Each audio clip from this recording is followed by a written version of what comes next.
Hello everyone, welcome to Rubber Industry News Hour. This is a weekly online program for rubber industry.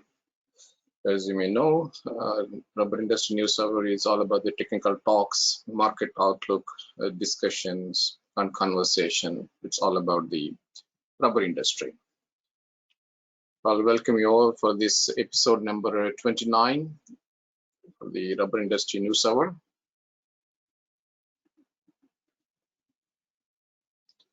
In this news hour today, we have first we'll have the natural rubber market outlook by Mr. Jom Jacob. Then we'll be having a conversation with Mr. Rajendra Gandhi, Managing Director, GRP Limited, under the theme of the rubber industry leadership. Mr. Rajendra Gandhi is a well-known and well-respected rubber industry professional based in India.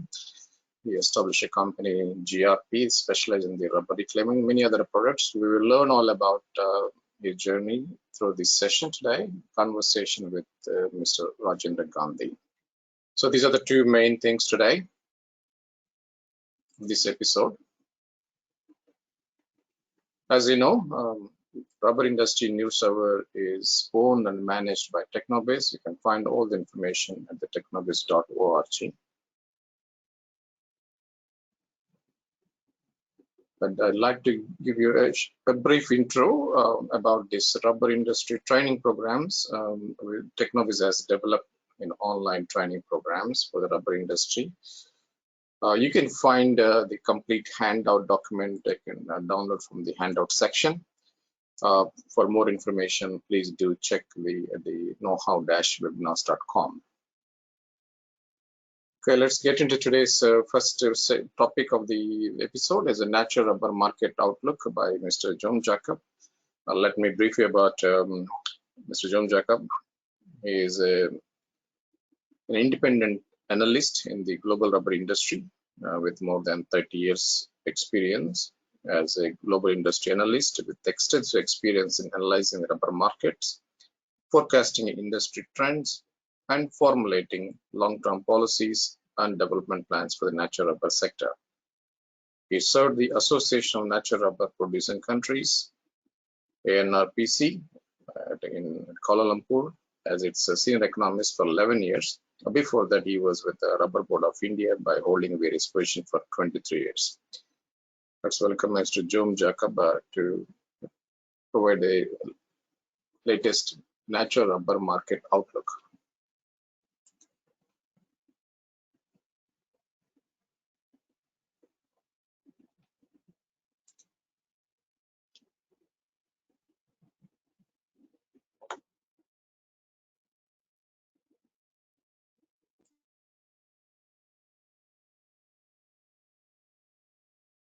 Hi everyone, welcome to Natural Rubber Market Outlook.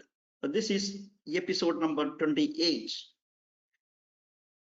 So we start with a review of the prices during the last week. First, we will review how the prices performed in the futures markets. At the Shanghai rubber futures,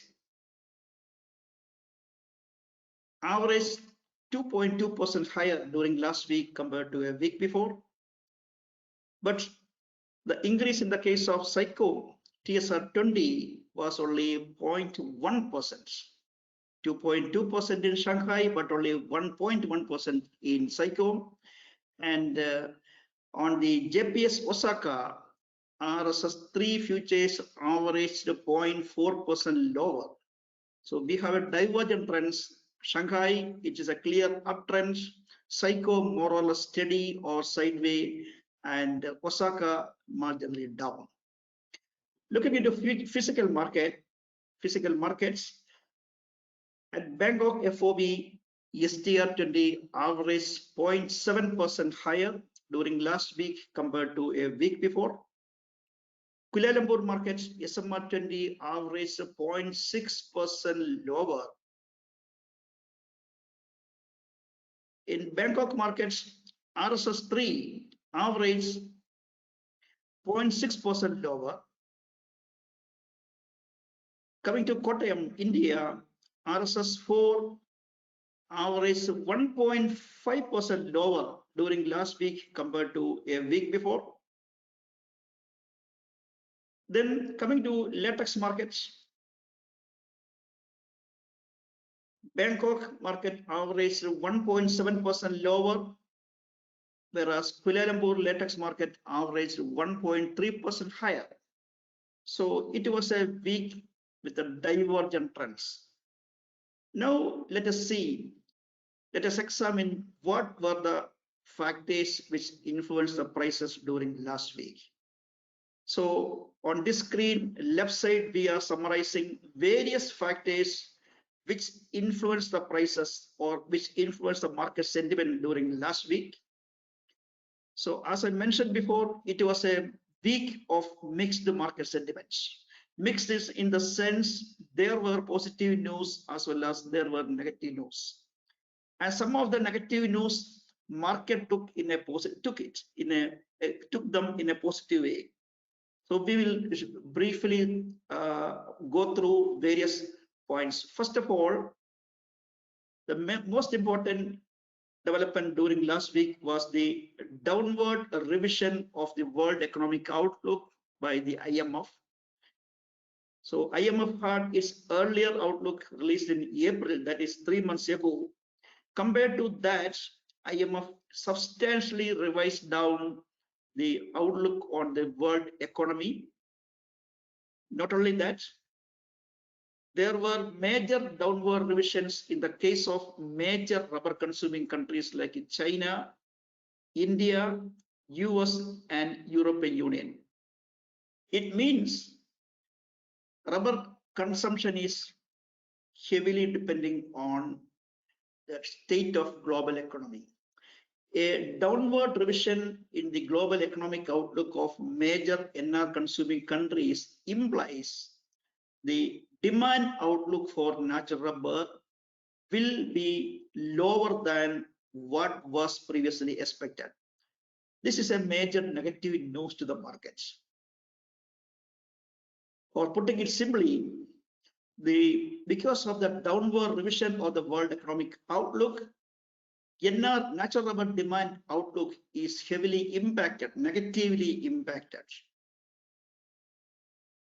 Then another important development during last week was the continued resurgence of the COVID infection in parts of China and continuation of the lockdown or new lockdown in some area. But its implication is that manufacturing activities and economic activities disrupted due to new lockdowns. So because of that, China's manufacturing sector affected, and that is reflected in the manufacturing PMI, Purchasing Managers Index, released by China today. So manufacturing PMI for July is 49.0. What is 49.0? If the PMI is less than 50.0, it implies that manufacturing sector contracted, means it came down from the earlier level. If the PMI is above 50.0, means manufacturing sector expanded. So July, it is 49.0. Not only 49.0, the July figure is the lowest in the previous 3 months. That means the continuous lockdowns due to COVID has impacted manufacturing activities in China, and definitely that also will have an impact on the demand for natural rubber also. That was another negative news. Then a major positive news also came from China. In China's economy, China's GDP, nearly 25% is contributed by the property sector. Property sector is having a major influence on China's GDP. So whatever happening in the property sector is crucial to the pace of economic growth. So last 2 years were, in fact, actually property sector were struggling due to several issues. We had seen some of the property giants going bankrupt. And now China has realized that the property sector should come back, should revive for boosting the economy. So to boost the economy, China has decided to revive the property sector by giving soft loans to some of the struggling sectors. Then another major development came from the US Federal Reserve. US Federal Reserve raised the policy interest rate by 0.75 percentage points, or it increased the policy interest rate from 1.50 to 2.25 percentage. This is a negative news because a higher policy interest rate means working capital is going to be more expensive, and also dollar is going to be stronger. So this is supposed to be a negative news, but market took it as a positive news, because after the meeting which took the decision, Federal Reserve Chairman indirectly sounded that further rate hikes by the Federal Reserve will be slower. That means Federal Reserve will be slowing its rate hike in future. This was a major positive news to the markets. That means in the subsequent meetings of the FOMC, Federal Open Market Committee meeting of the Federal Reserve, we are not expecting major rate hike. So this is a positive news to the market. In fact, the rate hike is a negative news to the market, but Federal Reserve's indirect sounding on the further rate hike is a positive news to the market. But because of that statement by the Federal Reserve, also it is vague and unclear, US dollar started softening. So this is another important development. Then another important development last week was the fourth quarter GDP of the US economy came out. Not fourth quarter, the second quarter. So first quarter US GDP contracted by 1.6%. I mean January to March quarter, it was contracted by 1.6%. And the second quarter, that is April to June quarter, US GDP contracted by 0.9%. So according to technical definition, an economy is in recession if it is contracting in 2 consecutive quarters. So according to technical definition, US economy has slipped into a recession. This is a negative news, but again, market took it in a positive sense, because technically speaking, US economy has slipped into a recession. That is true if one follows the technical definition, but based on several economic parameters, several key parameters, for example, retail selling, consumer expenditure, several parameters show that spending has increased, and that means the fundamental of the economy is strong and it is strongly recovering. It means that US is not concerned about the technical definition. It is giving more emphasis on the other parameters, such as data on the consumer expenditure, retail sales, etc., which are strong and also which are indicative of a strong economic recovery. So again, a negative news market took as a positive news. This is something interesting. Then another major development last week was as I mentioned before, dollar started softening. Dollar softening means Japanese yen's strength against the dollar strengthened. So the last 3 days of the previous week have seen Japanese yen strongly appreciating, strengthening against the dollar. That means a stronger yen is something, a negative news to the rubber futures traded on the JPS Osaka market. So because of that, JPS JPS RSS3 futures became more expensive to overseas investors, and because of that, they kept away from the market, and rubber futures on the traded on the Osaka futures came down. Average during last week was lower compared to a week before. The main reason was the appreciation or strengthening of the Japanese yen against the dollar. So this was the this is a summary of what happened in the market last week. So we had a mix of news, negative news, positive news, negative news, but market taking as a positive news, and we have across market we have different trends. While dollars weakening, softening is helping some of the sectors, commodities, but opposite is happening in Japanese yen. That means we have a mix of factors. This was a summary of what happened in the market last week. Now, on the right side, we have the factors which are likely to influence the market in the week ahead. What we can expect in the week ahead. So we have a combination of negative and positive factors. We have positive news as well as negative news, a mix of factors. So when we have a mix of negatives and positive, it is often difficult to take a strong decision. Means those in the commodities and in the speculative market will be something like they feel some kind of uncertainty, whether it is going up, it is going to increase, whether it is going to decrease, a little bit uncertain. That means we have seen a substantially slashed global economic outlook, and a substantial and a resultant substantial downward revision in the demand outlook for natural rubber. This is something negative.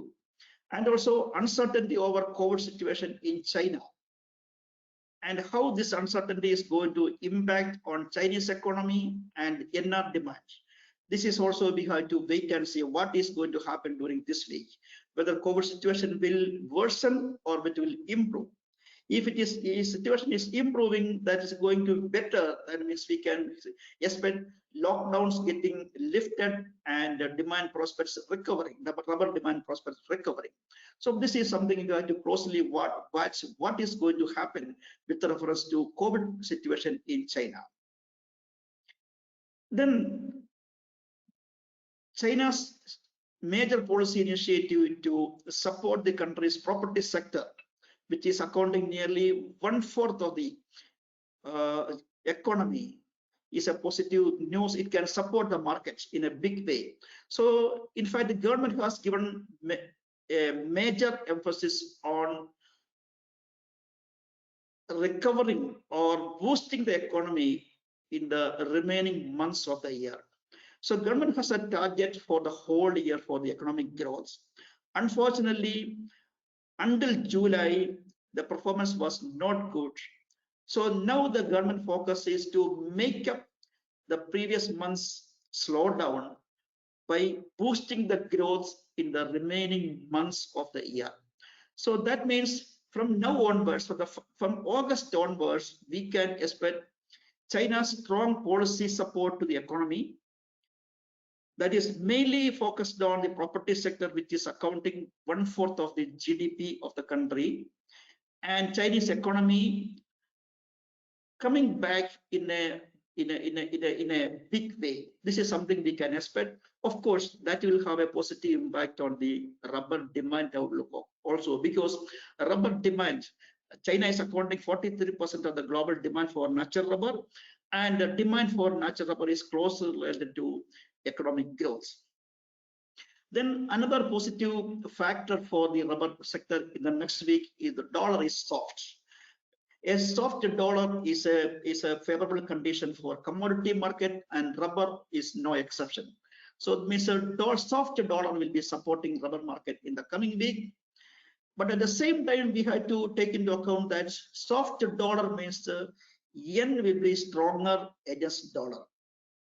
That means the soft dollar or strong yen against dollar will have a negative impact on the rubber futures traded on the JPS Osaka exchange. So means other than JPS exchange, other than outside Japan, a softer dollar is a positive news to the market, but a softer dollar will be making Japanese yen stronger against dollar. That is a negative news to the JPS Osaka rubber futures. Means the sentiment as well as factors are mixed in with reference to their impact on the influence of the prices. Now, let us summarize. We have seen various positive and negative news. Let us summarize what we have discussed now. So we have reviewed what happened in the market last week. In fact, the week ahead is not different from the week before. In the week before, we have seen a mix of a combination of factors, a combination of developments with reference to the global economic outlook and also US economy and also Chinese manufacturing sector, several news. But interestingly, some of the negative news the market took in a positive way. So in the coming week, what we can expect, we have a combination of factors in the means we have negative news, for example, COVID situation in China, and also uncertainty over the global economy, and also China, US economy also, how the US is going to perform despite having 2 quarters of negative growth, how the economy is going to come back. There is a little bit uncertainty there. So what we can expect in the coming week is a combination of negative and positive factors. Means speculative investors will be a little bit uncertain to take investment decision. So we can't expect a strong recovery in prices because market players will be very cautious in the coming week. We can't expect a major recovery because of the combination of factors, because major recovery can be expected only if we have positive factors, but we have negative factors as well. So coming week, we are expecting market to lose direction, means it will be lacking any clear direction. It will be moving sideways. We always say it is a range bound. So this is what we can expect in the coming week. And that is a summary of the market outlook for this episode. We will see again next week at the same time. Thank you very much.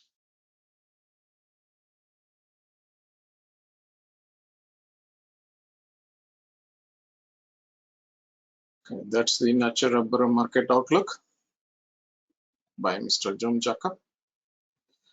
Before we move into the second part of this episode, I'll maybe briefly introduce about upcoming rubber industry events.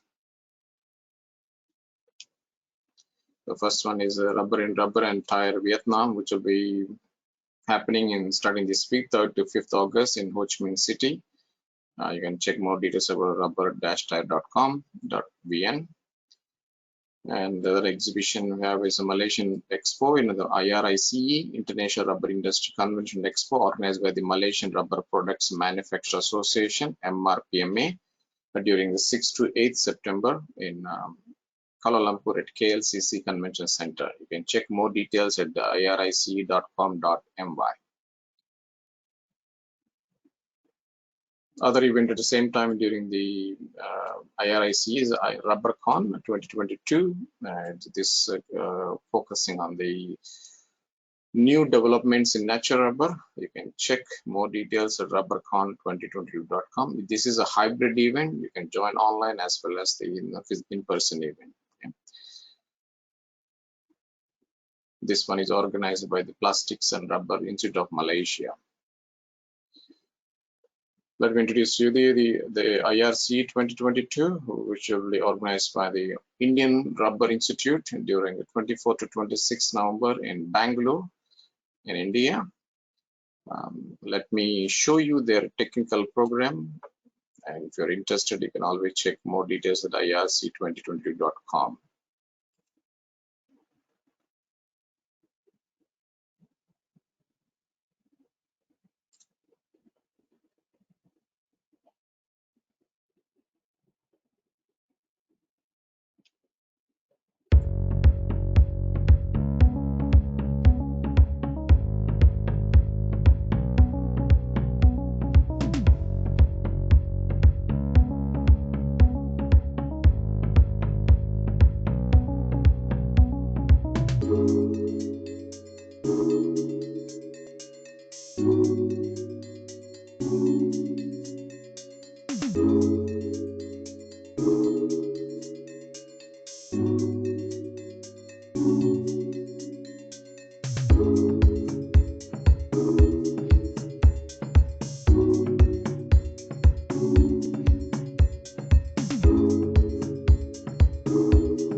It's about the IRC 2022 in India during the 24th to 26th November. Please check more details at irc2022.com.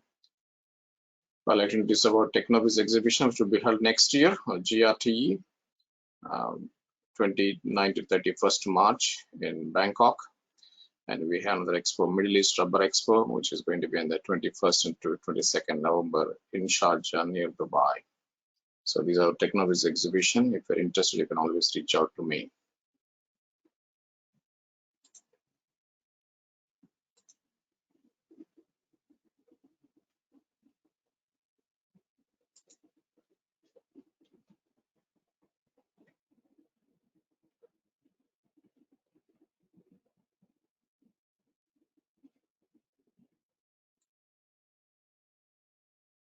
Hello, everyone.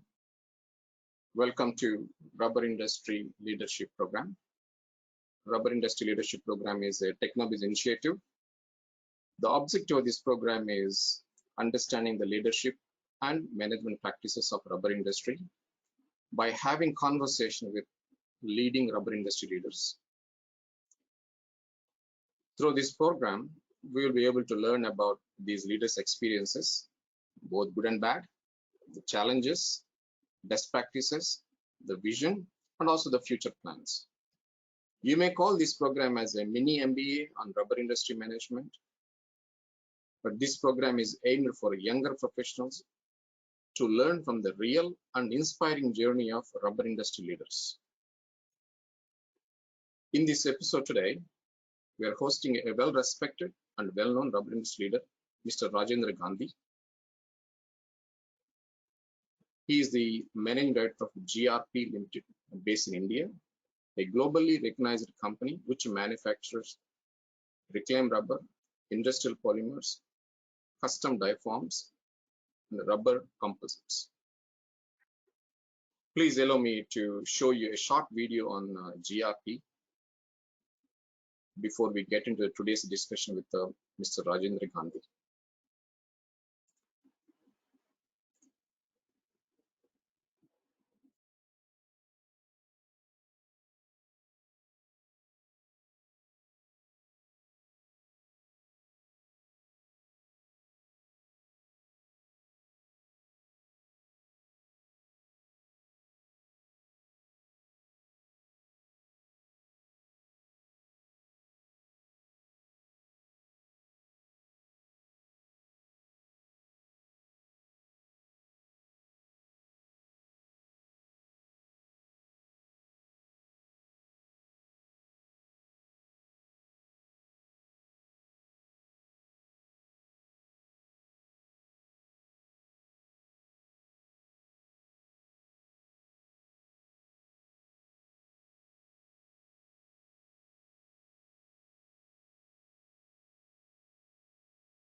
Now, I'm very pleased to invite Mr. Rajendra Gandhi to join us to have a conversation in our rubber industry leadership program.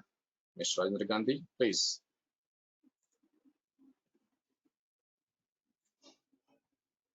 Welcome, Good sir. morning, Param. Good morning, Param. Good morning, sir. Thank you very much for accepting our invitation and for this rubber industry leadership program today. I'm really honored to have you in this, in this program today. Pleasure is mine also, Param. So, sir, before I will have a conversation, I just want to make some ground rules for you. Okay, this is not a serious program. This is going to be a coffee table conversation. But I may touch on various aspects of your whole professional journey and also your values, your beliefs, for the benefit of the current generation and also the next generation. So I hope it's all right with you. Okay, that's fine. I'll do my best. Sure. Sir, let's dive into our conversation. First, I'd like to, get into the how is your entry into the rubber industry? So it all started in 1973. I had completed my graduation from IIT Mumbai, an engineering institution. I had joined a family business. And in one moment of quiet reflection one morning, I had this clear thought that instead of remaining in the legacy of the family business, which was textiles, I should step out of it and do something on my own, which I can be proud of. So that thought kept on bugging me, lingering. And around that time, I came across an article which spoke about how, for a developing country like India, recycling had a great future. And there were three or four reasons the article mentioned. One was that we did not require at that time any license for raw material because we were a controlled economy at that time. So for raw material, because the raw material is all waste material, it generates employment potential. Third was that it would be augment the virgin resources of the country. For a developing country like India, that was very important at that point of time. And fourth was that it can be a foreign exchange earner or a foreign exchange saver, depending upon whether it's import substitution or whether there is an exports earnings coming out of the exports. So these thoughts inspired me to look at something to do with recycling. And after exploring various options, including metals, gold, silver, because I was a metallurgical engineer. But then I zeroed in on rubber recycling, and it was a chance meeting with Mr. K.M. Philip, who was considered the father of the Indian rubber industry at that time. And he also encouraged me to look at rubber recycling as as a new opportunity for me. So that's how I got into reclaim rubber. So you started in 1974, right? Yeah, so the company was promoted exactly on the 29th of June 1974. Okay. That was the year I born. Okay.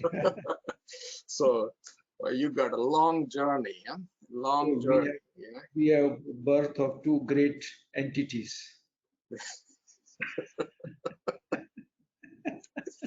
I don't know about myself, but I see that gene, GRP became one of the leaders in the recycling, particularly rubber recycling. You made a kind of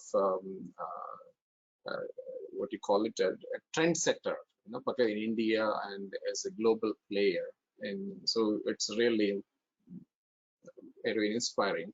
How was at the time, in the beginnings? Can you talk about how was, when you start a business, what kind of, I don't think it's going to be smooth anyway. Okay, so what was it like at the time? But now you got so much technology, so much resources, the accessibility is different. At that time, how was your experience at the time, in the beginning of your 1970s or late 80s? So I think as far as India is concerned, in a state of controlled economy. We were considered to be a socialist country at that time, and there was a lot of influence of socialism, and free enterprise was not as freely encouraged at that point of time because of various geopolitical reasons. And in those kind of setting, to start a new industry was always challenging. But for me, the purpose was to, I never thought that I will sort of grow big, but I wanted to start something small, but something where I can say that it was my creation. So this idea of starting this, and when I formed the company, I also was a believer in values because I believe that each one should have an individual as an individual certain values. So for me, one of the values I cherished was that I didn't want to do anything to cut corners. So whether it was in terms of giving bribes or doing something which was shortcut in the short run, but it can be harmful in the long run. Mm. So when I first realized that the machines that were required for the reclaimed rubber were not made in the country and they were to be imported, and if I had to import, I needed a license at that point of time. And if I had to have a license, unless I sort of offer some easy money, it won't be possible. And that was against my values. So it was a thought that sort of prompted me to look at, can I build these machines in India itself instead of depending on imports. And luckily, my colleague, very senior and well-known rubber technologist at that time, Mr. W.G. Desai, he had some experience in building such equipments at that point of time. So I sort of decided to follow that path of designing and building the machines ourselves. And of course, Mr. Philip also endorsed that thought, and we proceeded with designing of the equipments and then building the plant, the required machineries based on indigenous vendor development and resources. So what we now say in terms of Atmanirbhar and made in India, I think those concepts were not, but probably I pioneered that in a way. Yeah, yeah. But it will be. I believe that it was a really hard task at the time, to get it done. Yeah, and getting everything in place. When I went with this proposal to my family, they were not willing to give all the money to me. They felt that I have no experience in this idea of building the machines, whether they will work or not work. They were also concerned. So instead of giving me whatever the money I required, they gave me a lot less. So it was for that balance money, I decided that I will make my company a public listed company. Mm. So, and I felt that thereby I will be accountable to a larger shareholders and not just my family member. Uh, so for a meager sum of 15 lakhs, I made a public issue of my company. And, Okay. uh, and when I decided to do that in 75, the stock market was pretty good and we had some good connections in the stock market. So some of the brokers said that we will underwrite your shares, and because they knew our family. And I thought that it would be a cakewalk to get the money through the public issue. But it was around that time that the government of the day declared emergency and the stock market crashed, and Mm. all the stockbrokers decided to withdraw from their underwriting commitment. So the journey began of getting institutions to underwrite my shares, and I went about meeting each financial institution and requesting them to underwrite my shares. And it took me 2 years to get this 15 lakh sum underwritten by at least 6 or 7 different financial institutions. the likes of ICICI, Unit Trust of India, the Bank of Baroda, and various other such institutions. Once they handed out my shares, then I went through my public issue, raised the money, rest of the money that was required, and that's how I raised all the capital required to start the plant. We started the production somewhere in 1978 through all those hardship, and it took us 3 years to remove all the bottleneck or teething troubles in our equipment.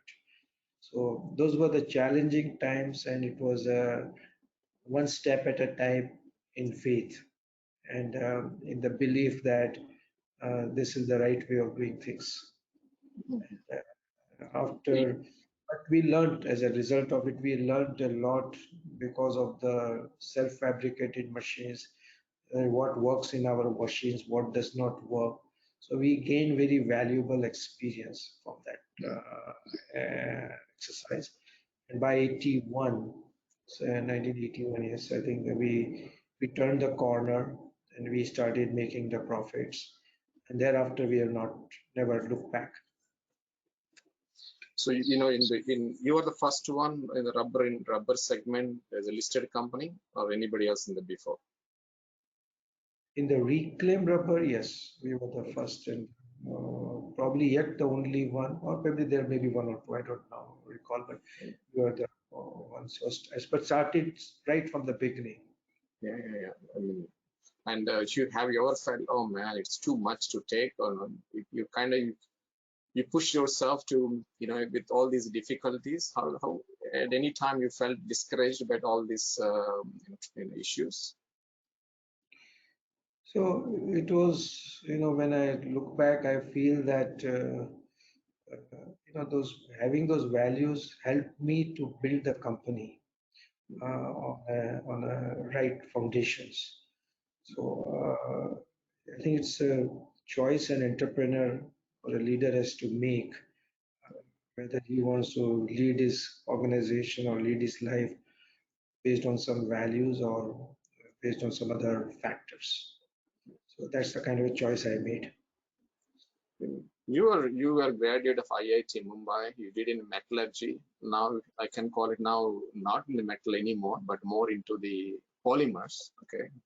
Um, how was the education at the time at the IIT Mumbai?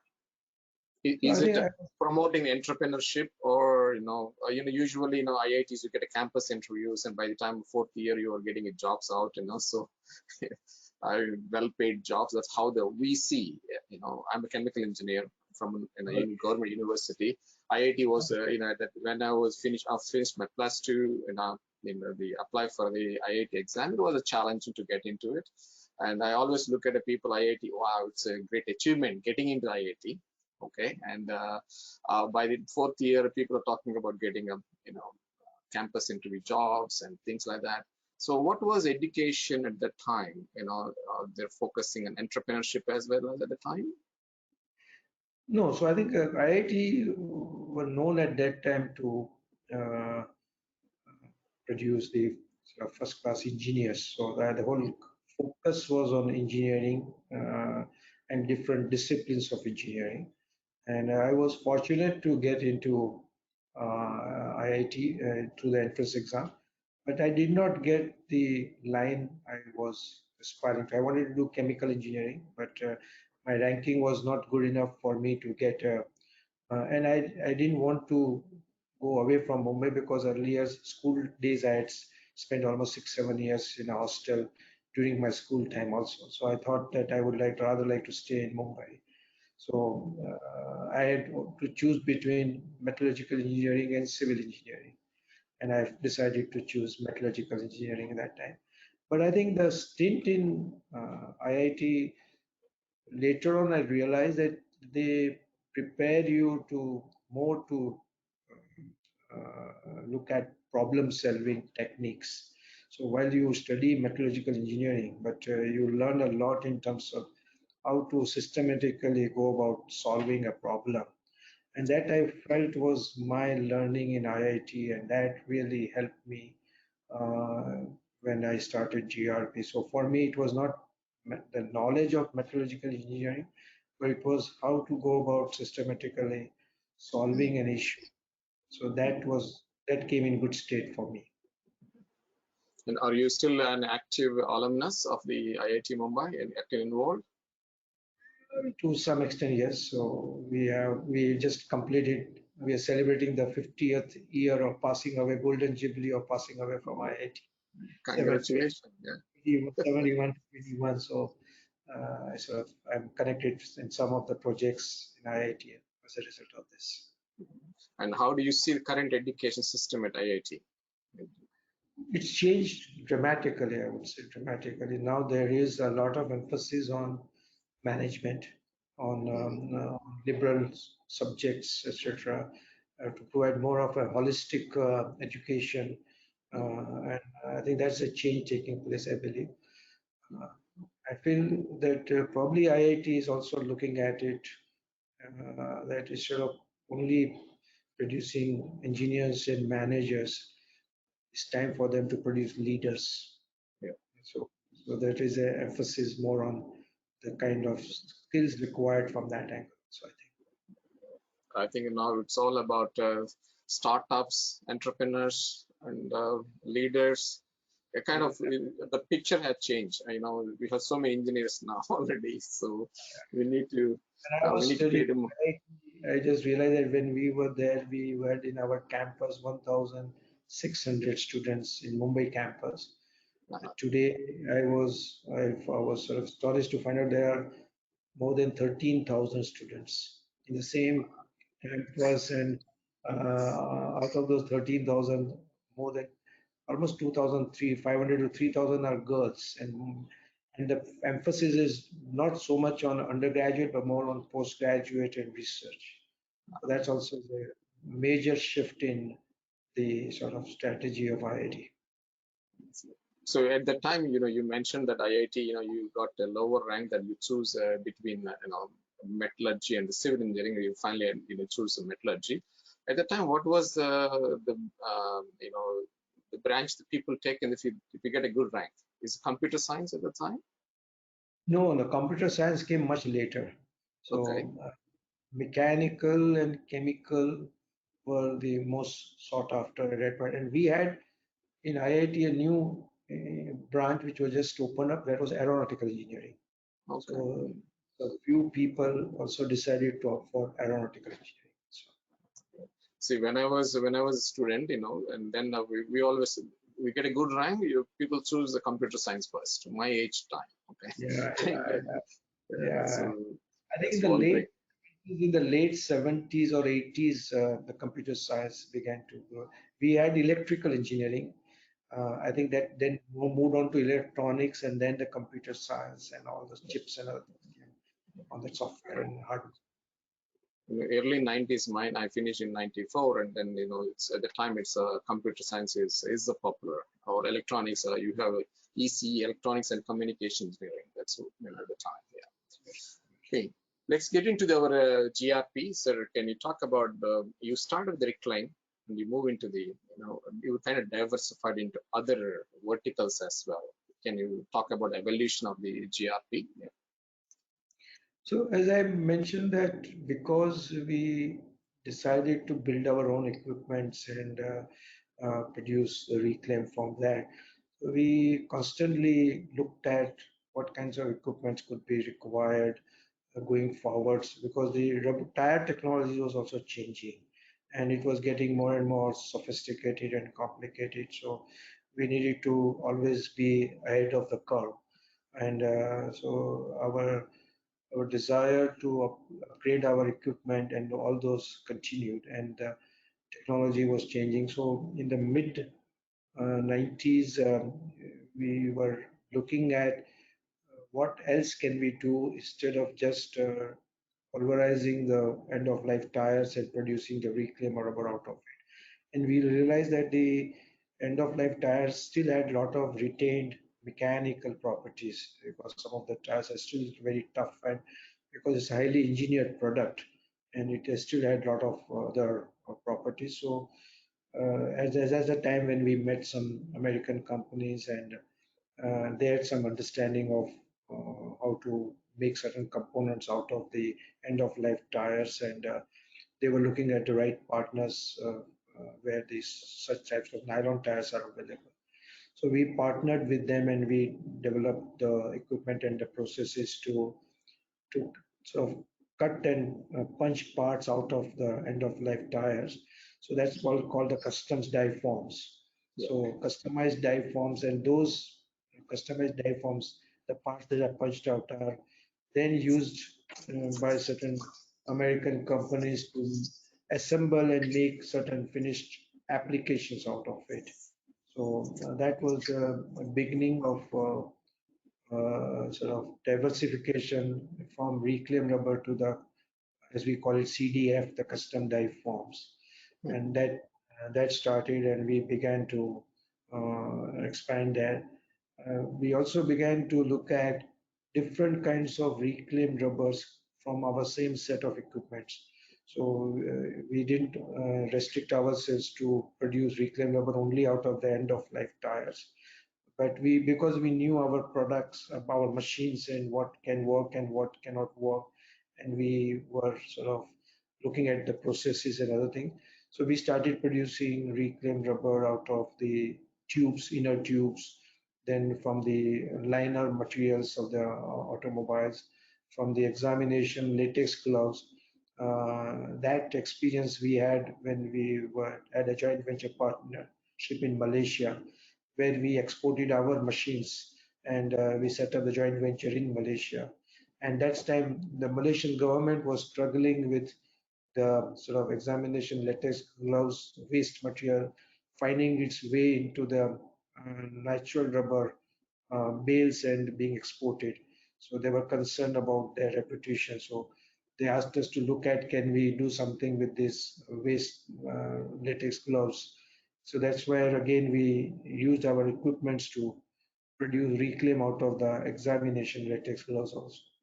And so that experience helped us to diversify into such other different kinds of reclaim. So today we have the widest range of reclaimed rubber in the world, I would say, apart from the tires, the different parts of the tires.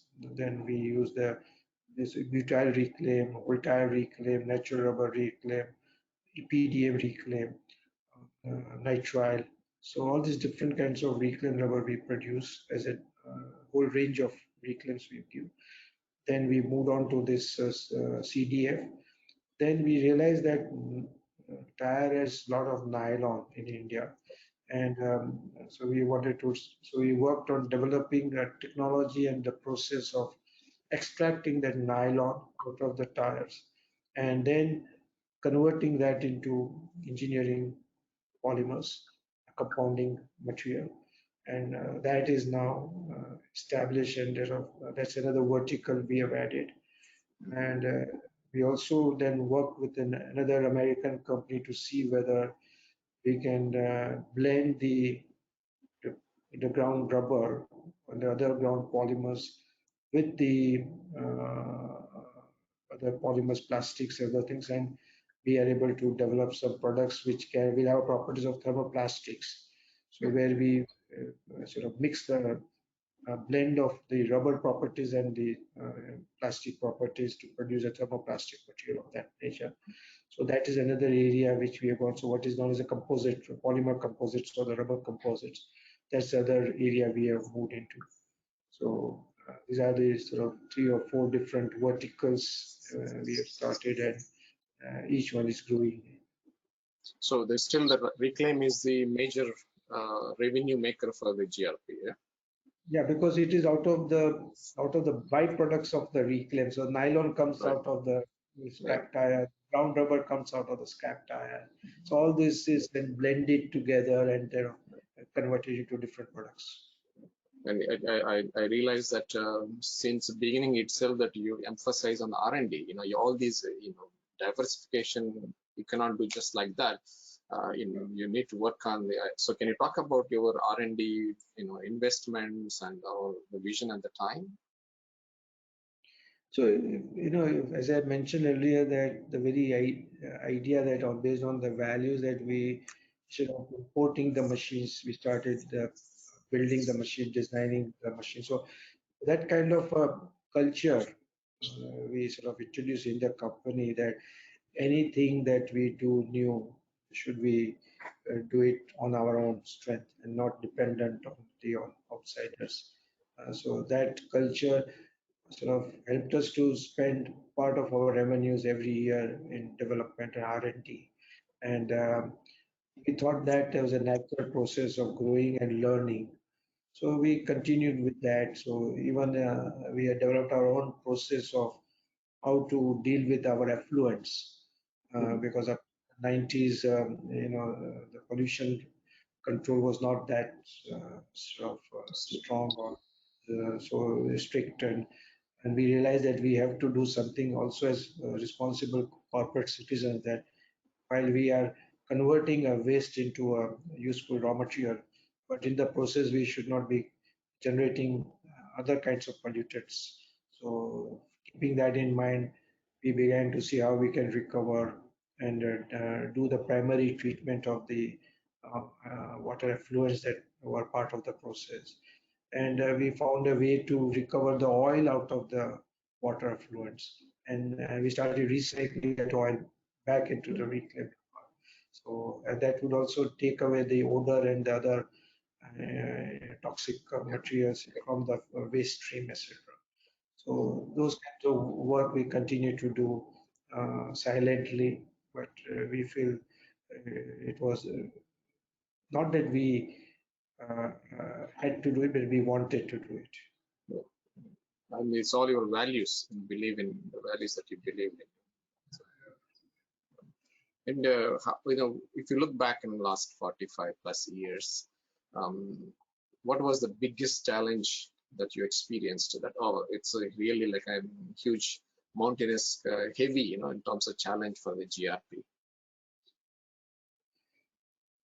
So the first was, as I said, is starting on the basis that we wanted to design our own equipment, and it was a journey in faith because I was new, I had no experience in this, but it was in the belief, and I had to trust my senior colleagues that they will deliver. So I realized that if we have to do something, we have to learn to trust trust in our own ideas, and be prepared to take the risk based on the ideas that you and the values that you are willing to work on. So that is the biggest challenge. And I think which meant that when we began to do well, we began to establish ourselves, we have to become trustworthy. So for our customers, for our suppliers. So it was that thing, that ongoing basis, that how as a company our culture should be such that we remain trustworthy, and that enable us to gain a lot of sound relationship with customers. Today, if we are approved vendor and preferred approved vendor for the 7 out of the 10 top global tire companies, it's because of that trustworthiness that we have developed and that deep relationship with our customers, uh, look after what their real needs are. So that's been an ongoing challenge, and it is continuing to So how is the be like. overall market now for the reclaim market globally? How do you see the market going on? We have seen is it has gone through certain waves of highs and the lows, and it has a lot to do with the natural rubber prices and availability.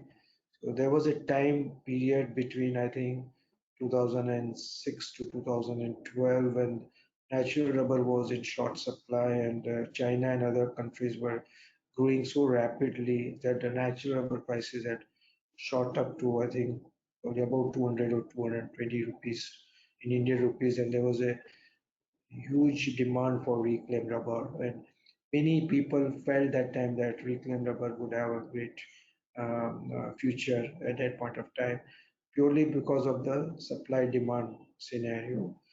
And so as a result of it, we also grew very rapidly during that period in the reclaim capacity.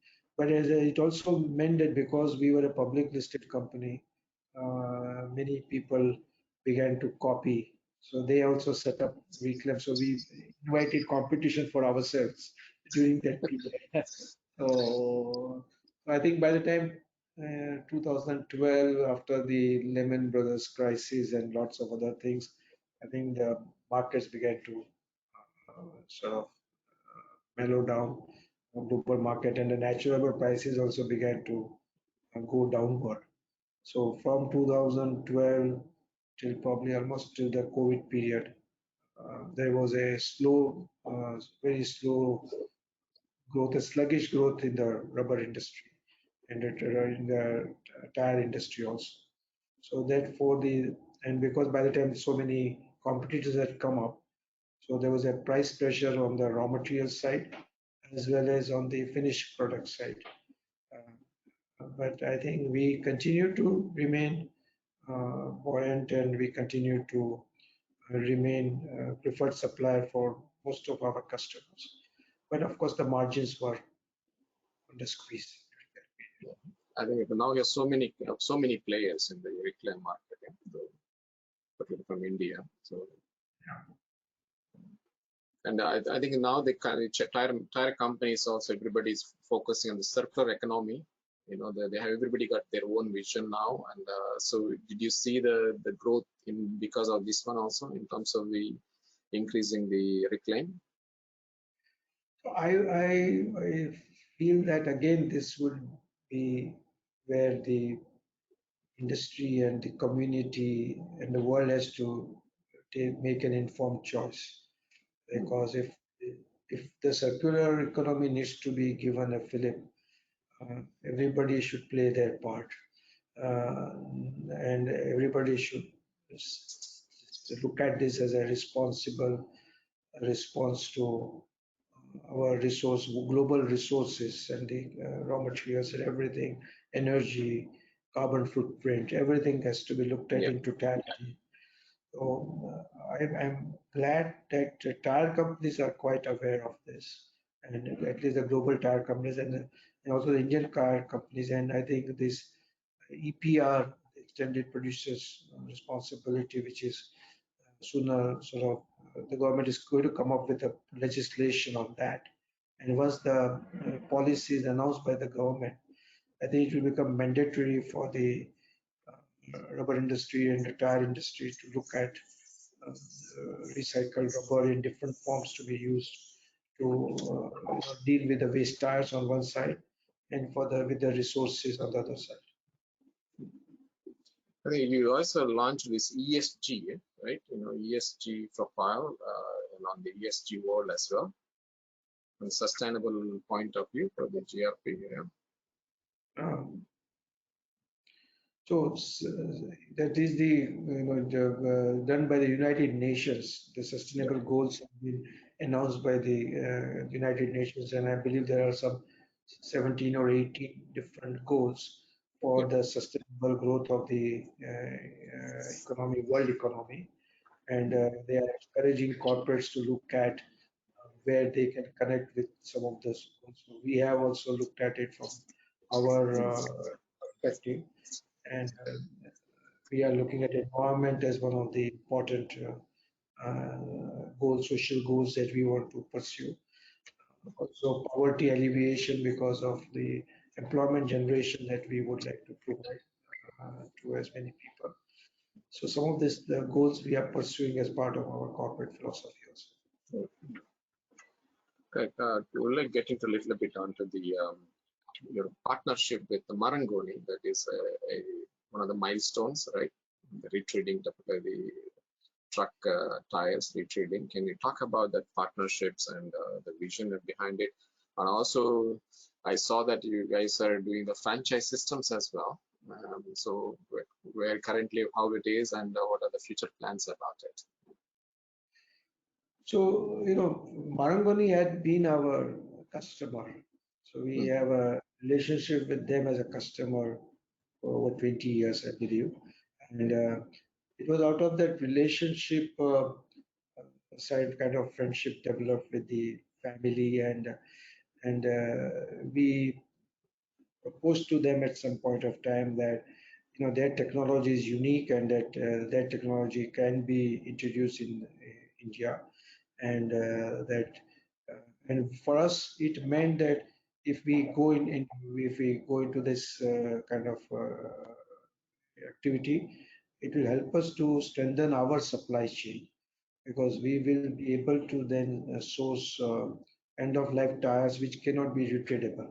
So instead of depending on the aggregators, whether we could, our strategy was that it will help us if we were having those franchises who are going to put up the retailing shops, then each of that franchisee can become the source for us to collect the end of life tires which cannot be retreaded, and therefore we can get as that as our raw material.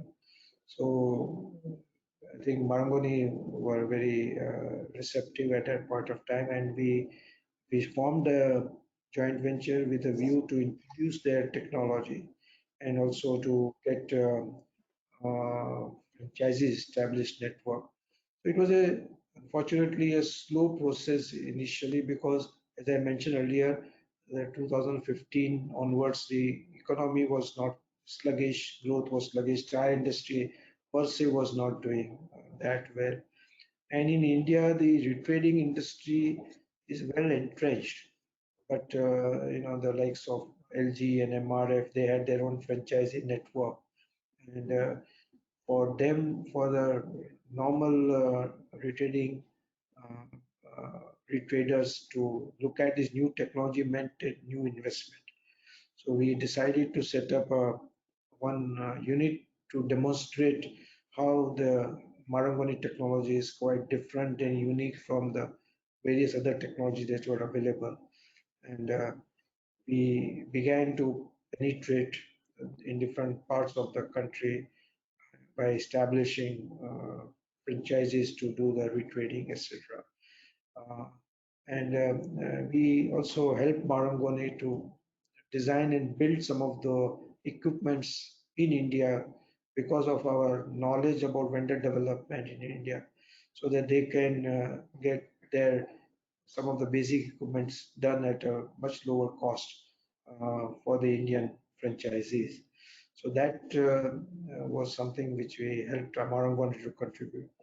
Uh, but we had to rely on the trade retreats that were built by them because of their mm, technology in Europe or other parts. So we had to import on that. And one of the challenges we faced here for our franchisee was that because of the foreign exchange fluctuations, yeah, we were not able to offer the trades at a consistent price, and there was always a constant pressure of doing that with um, uh, the franchisee. And so we suggested to Marangoni that why don't you think of setting up their actually trade rubber manufacturing also in India. Now that was their highly protected and sort of technology which they were for obvious reason not ready to part their technology with a partner. And we realized that for the future of the retrading business, if this technology comes, it will benefit the retrading industry in general in India. yeah. So we have just concluded a friendly exit from the Marangoni partnership. So we are Mm, now no longer the 50% partners with Marangoni, but we have helped them to establish their technology, and I believe some already 8 or 10 franchises are working in different parts of the in India, and so that's a good starting point for them to expand their business from here on. mm. Okay, that's but it's a huge market is there for them. The trading is growing market everywhere. So I think as a part of the circular economy, the government would also like to give support to the retrading because that's one way to reduce and or reuse the materials basically. Right. So a little back to the listing the company in the stock exchange, the Bombay Stock Exchange. Um, it's always nice to be a listed company, but it also comes with the pains as well, right? You have response for the number of shareholders, their expectations. You have shareholder meetings, and I've been involved. I mean, I participated in a couple of the meetings. It's not as easy as it looks. Okay, of course, it's nice to list as a listed company. Can you talk about, as a listed company, what kind of your experience, or do you encouraging others in the rubber industry to be listed as well? So I think first and the foremost is that you, if you are a family-owned company, and if you want to become a listed company, you need to be clear that you will be accountable to larger shareholders and various government compliances. If you think that you are going to do things on your own without bothering about this, if you follow that kind of a value system, then you take another sort of direction. And we know that today, so many corporate leaders or have, because they have used this or misused this to public money for their own personal gains, they have sort of not been successful, or they have been run into a lot of troubles. So because we were clear right from the beginning that although we are a family-owned company, and because I wanted to raise balance of the capital from the public issue, I was clear that I would be accountable to the largest shareholders and to the government. And luckily, in people like Mr. K.M. Philip, who was the chairman of my company for almost 3 decades, I learned a lot from him that how to be run a company professionally, although we are a family-owned company. So, which meant that we have to make company run professionally and not as a proprietary company. Um, this is a choice which family-owned businesses will have to make going forward if they want to grow. And if they want to grow, they will have to learn to run the company professionally. Okay, just a little go back to other issues about the time management, which is I think one of the big problem for most of the managers and leaders.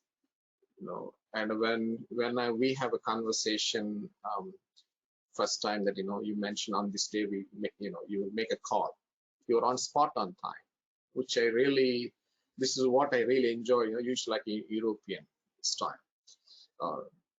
Uh, in Indians, people have there is a tagline.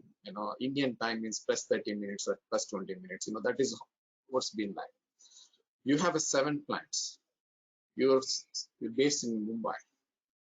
How do you manage a time to visit these plants, and how do you overall your time management practices? So honestly, for the last few years, as a part of smooth succession from one generation to the next generation, I am sort of deliberately not looking into the daily routine activities of the company, and I'm allowing Harsh, who is now the joint managing director, to take decisions on a day-to-day basis. So I'm now more involved in the review meetings on a weekly basis with all the heads of the department, what we call it as the top management committee, TMC. But in the during the time when I was active, I have a practice of having a time of quiet in the morning to reflect on what are my priorities and what should be my priorities. And so I will be more guided by my inner conscious as to decide what is the right thing and what is the right time to do whatever I'm meant to do, not only on a daily basis but on a weekly or monthly basis. So that practice has helped me to maybe develop better time management practices. Also, I think I realized that if I have to run the company professionally, I need to trust my colleagues, my subordinates. I have to develop them. I need to make them, empower them to take decisions. So it's not necessary that everywhere I have to be there to take a decision. And so I have to rely on. And if you have the right management information systems, today it's possible to digitally, connect with all the plants. So we had invested. We were one of the first to invest heavily on the ERP systems of computers and all those things. So we have introduced SAP, which has helped us to connect all our plants through the digitally, and we had the practice of video conferencing with the plant managers long before COVID came in. So, Okay. so all that has helped us to see and also build a team which will feel more responsible and accountable for the business goals. Kind of you delegating and professionally manage, so manager takes care themselves. You don't need to involve into the very minute issues as well. So In fact, we have a budget exercise which is bottom up. We don't decide the budget. It starts from the shop floor and moves up to say that what should be the targeted budget for the year ahead, the annual operation plan. We provide the top management provides some guidelines, but then all the detailing is done by the various no, managers and heads, and they then come up and their own the KRPs as they are called, key results area KRAs, are based on the budgets that they have themselves taken the ownership of. it also brings us some kind of sense of ownership and sense of belonging. It's that's a very good practice. But do you visit your plants quite often when you are active? So when I was extremely, yes, probably every plant at least once in a month I used to visit, Okay. if required. In fact, initially when I was struggling with the first plant at Ankleshwar, I decided to shift with my family, and I stayed there for 2 years, more than 2 years, where my kids were very young. So I got them admitted in the local schools because that was my priority. That I needed to see that all the machine that we had worked and established, they work well, and if there are any teething troubles, how to get rid of those teething troubles. So that was the thing. So I sort of had lots of shop floor experience actually because of that. That's very, very nice. You have 7 plants, and why don't you expand in one place, or what is the purpose of having 7 different locations instead of few locations but with expanded capacity? What are the criteria at the time you decided to put in the plants? Because when you put a plant, again it's like kind of starting over. A lot of work to do, a lot of civil works, hiring, and a lot of kind of things are there. So can you give your input on the Yeah, so as I said, when we built our first plant and in Ankleshwar, our first plant with the first line, it was 200 tons per month capacity plant. And once it got established and started functioning well in 1981, by 1981, we decided to put up the second line. And because we were building our own machines and doing it, so we sort of decided to plow back the profits of our company to keep expanding and not to depend on a new capital. So we did it, and so when we completed the first expansion in Kaleshwar, we realized that the scrap tires is a bulky item, and it will be futile to bring tires from long distance to one location. And also we realized that time that the labor market was little tough, and there could be labor problems, and just to insulate ourselves from both these factors, we decided to then set up the next plant in Sholapur in Maharashtra, and we felt that that could give us the wider area from where we can cover the raw materials, and also we will be able to cater to the tire companies which are also in the south. So if we had only one plant in Gujarat, then if your tire company was our major customers, we had to make sure that they get the raw material, their raw material or our finished product in time, and at a lower cost, transportation cost.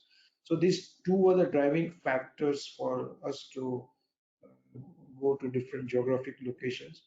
But then the other plants are within the vicinity of these two nuclear plants. So if in Ankleshwar we have plants, so we also then have another plant just 20 kilometers from Ankleshwar.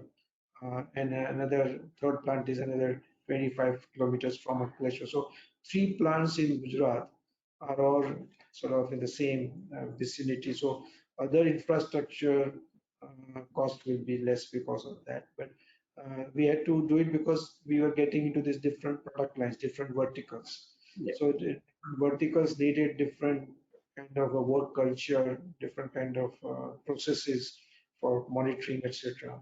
So we had to have a different location for that also. Same thing in Maharashtra, we have three different locations, but around Sholapur only. So that's how the six locations are, and one location is in Madhya Pradesh, in Indore, again for raw material. We had a plant in Tamil Nadu for some time, but we found that it was not possible to manage that plant because of the, we didn't have enough approvals from the tire companies they are now giving plant specific approvals. And because of the COVID and various other issues, we took a decision that we should close down that plant later on. You already brought issues about the COVID. So people, I think that was once in a lifetime experience for every human being and company or businesses, entrepreneurs. So what was your experience journey during the COVID in terms? Did you get vaccinated? How many shots now? 4 or 3? Three. Yeah. And so how did you handle? I think there are a lot of issues about migrating workers at the time in the COVID times in India. And so can you share your experience about the? In different states and in different locations, we had to deal with different local situations because the workforce was a combination of migrant workers as well as the local workforce which came from in and around the vicinity of the plant. But our primary focus was protecting the lives, and the second was to protect the livelihoods. So we made that too as our focus. That so we once we were allowed to operate the plants, we began to see that the uh, workers who came were well protected, understood all the protocols that were required to be followed, whether it was distance, maintaining a distance between two individuals, coming with cleanliness, washing hands, all the sanitary sanitization, everything.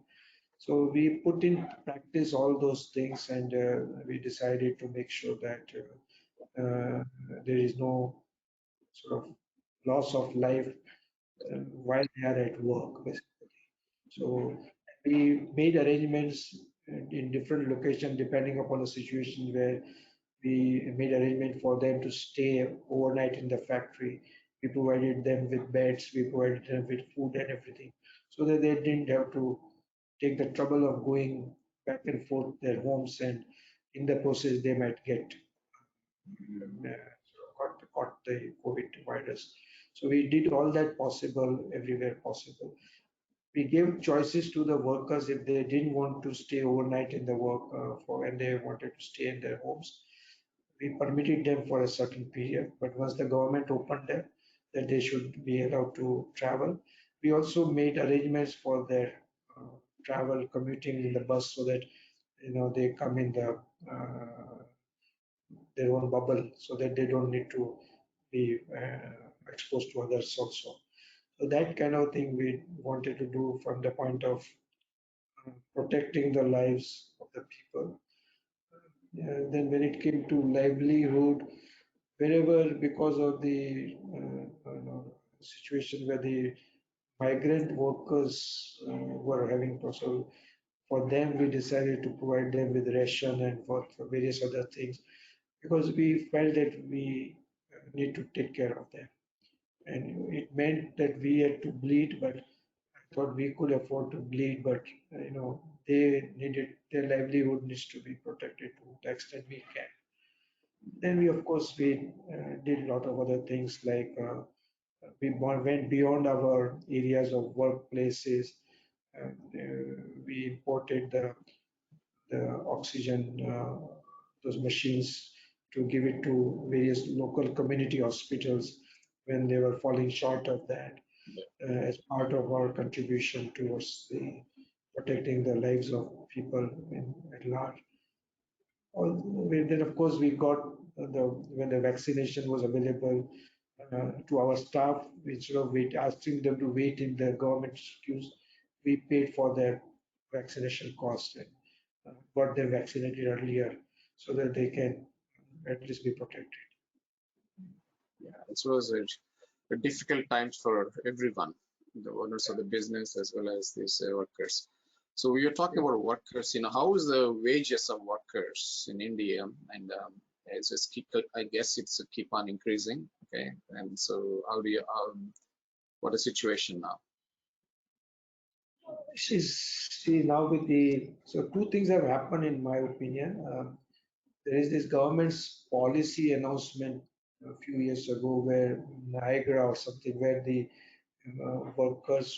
migrant workers will get ensured jobs in their villages. They don't need to migrate, provided they'll get certain minimum number of days salaries. Now that began to catch up from probably around 2016 onwards, and we began to see the shortage of migrant workers because of that. And as a result of it, the cost of living of the people began to increase in industrial centers.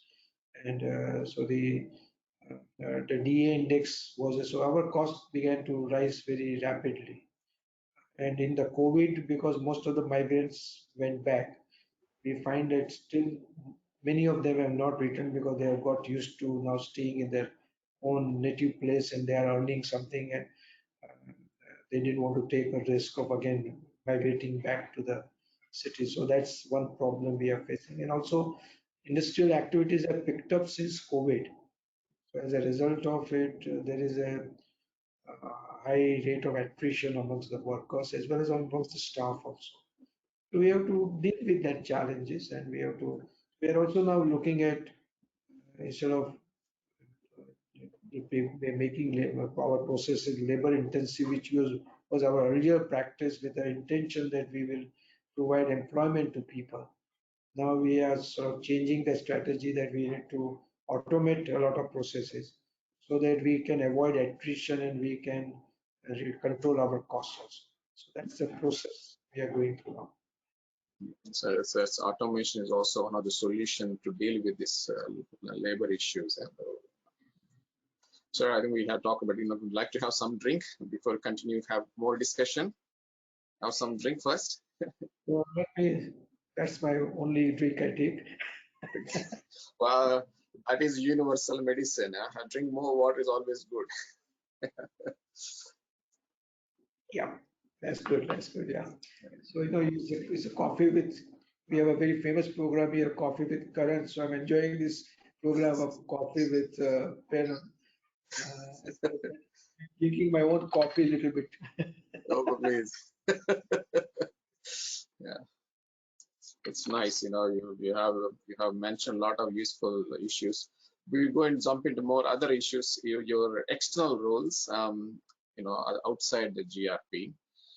You've been actively involved with the AIRA, All India Rubber Industries Association. I think it has transformed to a lot, over the years. Really made and becoming an important body for the Indian rubber industry. Can you talk about your experience, achievements during your period active time there at AIRA?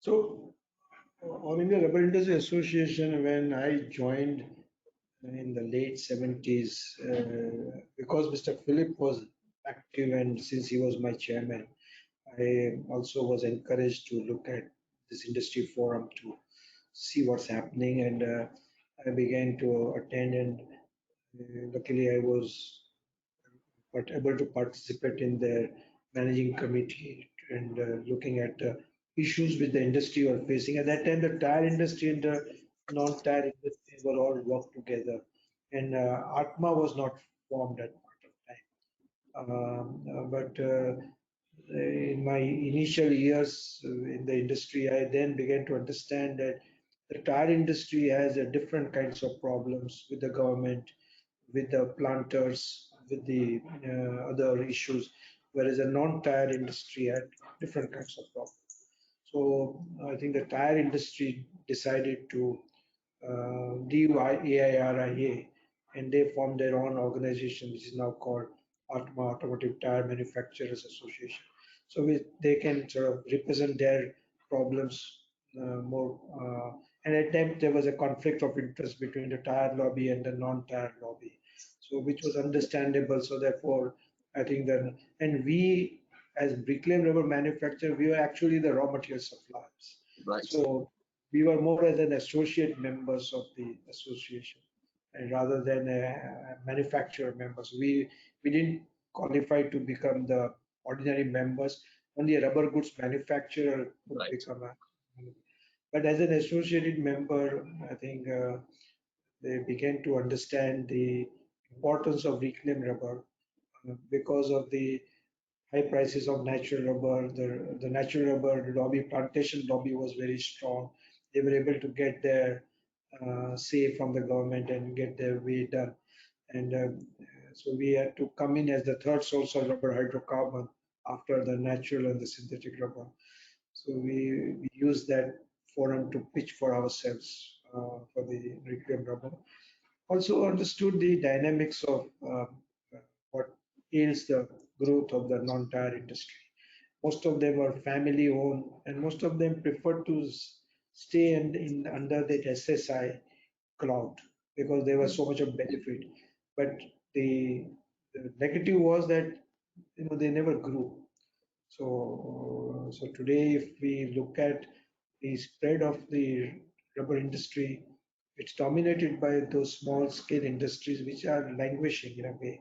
They have not been able to grow beyond. Although India has a tremendous potential in terms of the manpower, technical manpower, in terms of resources, and we can become the global player. We can, now that China is slowly exiting from the rubber goods manufacturing, India has tremendous potential, and I think now the that is now turning tide in our favor.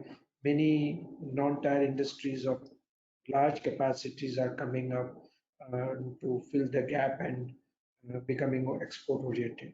So my experience has been to see that the leadership on AIR industry leadership grows and strength becomes really authentic. I have been instrumental right from the beginning when the Rubber Expo began. So Anil Sampat and others, we've been guiding them as to, and they have done a tremendous good job. And that has brought India on the world map with the kind of exhibition that has taken place. So now, as a result of it, AIRI is also earned a lot of good name and reputation in government as well in the global scenario. I also realize that those who have served the rubber industry, we need to reward them and recognize their contribution to the growth of the rubber industry. So I was instrumental in introducing the KM Philip Gold Medal to the individuals who contributed for the growth of the Indian rubber industry. And I worked out that entire scheme because Mr. K. Philip is known for his service and to the rubber industry and considered to be the father figure of the rubber industry. And when we were all celebrating his 90th birthday, that time I mooted this idea to the managing committee that as a part of our honoring Mr. K.M. Philip, can we introduce this K.M. Philip gold medal? And K.M. Philip's family, they agreed to sponsor the medal, but the selection process was left to a committee within the AIRIA, and I sort of worked out all the details of how the medal has to be, or how to find the right candidate, and we decided to do this every alternate year. And probably you would have heard I mentioned that Manubhai Patel was the first Yes, recipient of this yes. Philip Gold Medal for his contribution, and then we have had a number of people who have been the recipient of the KM Philip Gold Medal for their contribution for the growth of the rubber industry. So that's how we are able to recognize the individuals who have contributed. And you mentioned a number of times about Mr. K.M. Philip. I also am familiar with his name, but never met him in person. For the benefit of the younger people to know about him more, I know he's a father figure for the Indian rubber industry. Can you talk about what kind of person he is? Okay, what was, so you are closely associated. You was a chairman for your company. I kind of looks like he groomed you in the right values. Okay, with in the right path for the GRP as well. For his contribution to the Indian rubber industry. Can you give more insights about Mr. K.M. Philip? So, Mr. Kim Philip comes from the uh, Mapillai family of Kerala. And have I lost you? I'm here. Yeah. Sorry. So Mr. Uh, uh, Philip family, they were that 10 brothers, 9 or 10 brothers. And the same family owns MRF. The same family owns the leading Kerala newspaper, Malayalam Manorama, and they were in several other industrial segments, etc. Very religious and upright people. And Mr. Kim Philip, amongst all the brothers, was the public face of the MRF, and Yes. he well because he was based in Mumbai, all the other brothers were based in South. His family was looking after their other venture was called the Philip Tea and Coffee Distributing Company, which was basically involved in the coffee and tea plantation. Because they were in the plantation, they were also distributing their own brand, Philip Tea and Coffee. But he was also engaged with the government very actively in promoting and representing the cause of the rubber industry. He was also instrumental in starting IRMRA, the Indian Rubber Manufacturers Research Association. He was the person. In fact, he also started AIRIA also. So he was the founder member or the founder figure of. So everybody looked up to him for the problems of the industry, and he was well respected even in the plantation sector as well as in the government sector. So all this made him and he would always say what is right in the interest of the industry. So that was the kind of values I learned from him, and so it has been a great privilege for me to have known the family, and also I feel that by instituting that award in his name, in his honor, we are still continuing to remember him and honoring him for his work to the industry also. You mentioned that K.M. Philip is one of the founders for the IRMRA. So you work as a chairman for a couple of one term for the IRMRA. So can you talk about your experience there. I think IRMRA is one of the prestigious research organization for the Indian rubber industry, including the tires. Yeah, So I think in the late 50s, Mr. Philip and others realized that the rubber industry was growing in and around Mumbai at that point of time, and there was not adequate testing facilities for the small scale rubber industries to get their product tested and raw material tested. So it started with a very simple, small concept that we should have our own testing facility. The industry came together and they formed this research and manufacturing association to do the testing of raw materials, finished product, and provide some technical services to the rubber industry in and around Mumbai, Pune, all that area was growing.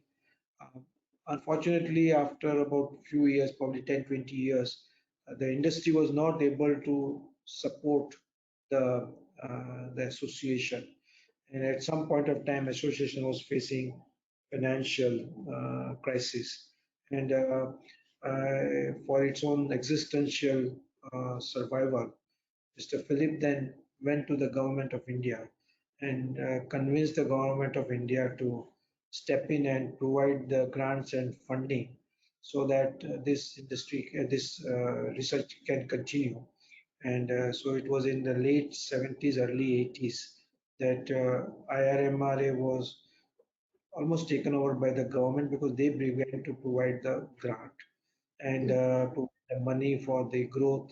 And the technology was changing, so we needed more and more sophisticated instruments and other things, technology for that, and all that required huge investment. And it was not possible to earn so much of money out of the investment, and therefore the government decided to give the grant.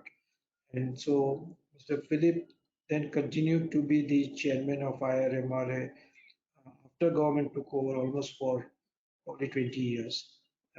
Then when he reached his advanced age, it was not possible for him to continue. And that's where the government then decided to have in rotation different individuals to become the president of IRMRA. And the director of the IRMRA was appointed by the government as per the any other government institutions body. So that's the practice that was being followed. And in 2015, the government of India appointed me to invited me to become the president.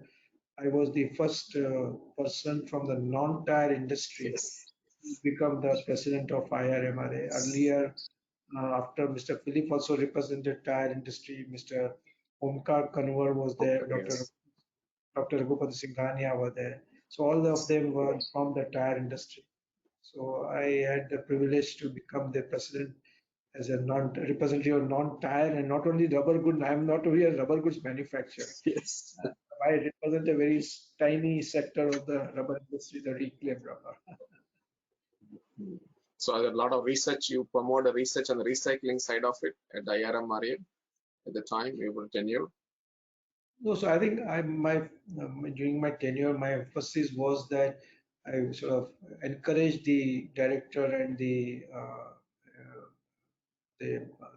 officers to go out and meet the rubber industry people, the non-tire industry, and see how we can provide service to them so that they can become more technologically stronger.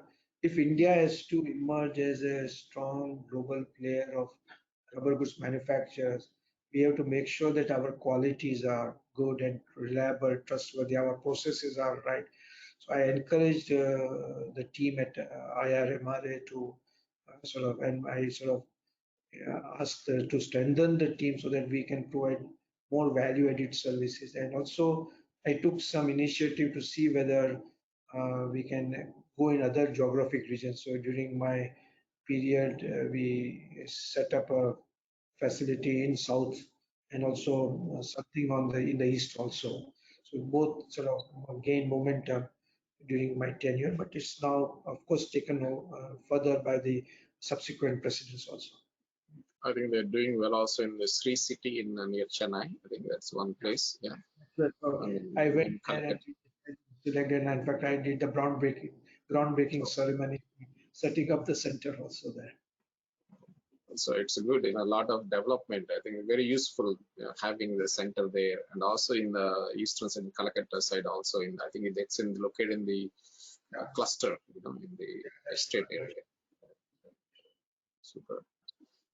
So you were with AIRA, you were with the IRMRA, you also involved with IRMA, Indian Rubber Reclaim Manufacturers. How this association formed, and what is going on currently in this association?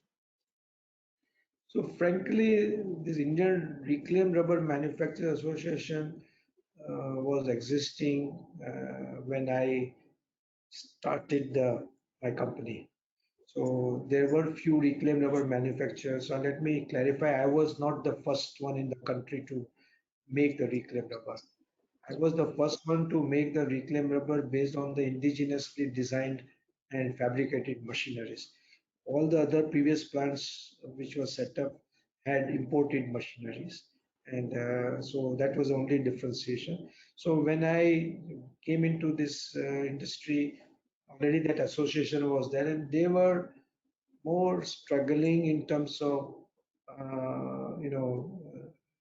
sort of not stepping into each other's shoes in terms of getting the raw materials or dealing with the customers, because that was a time when everybody wanted to see that their specifications are approved by the different customers.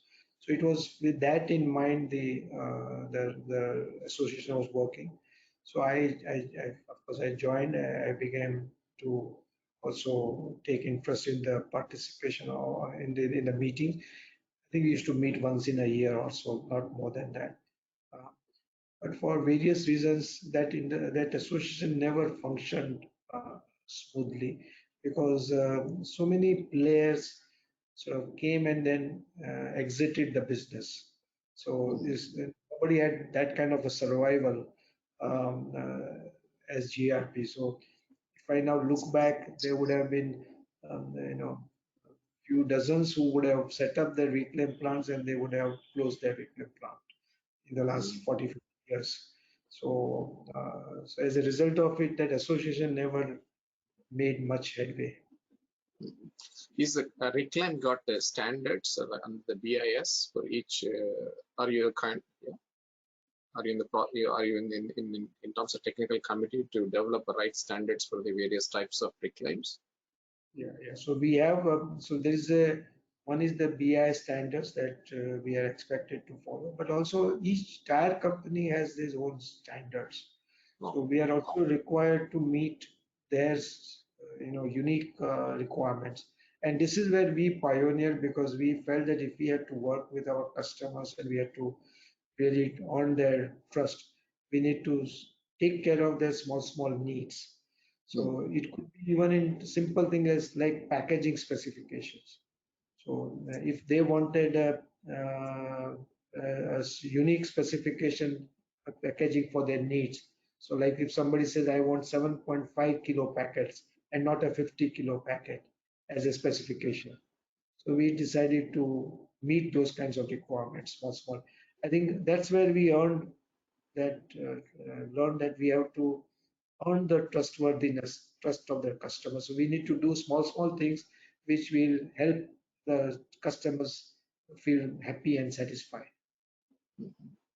So we of course are engaged in the not only in the BIS but also in the ISO committees. Our company has been representing to see that new specifications are developed and worked out.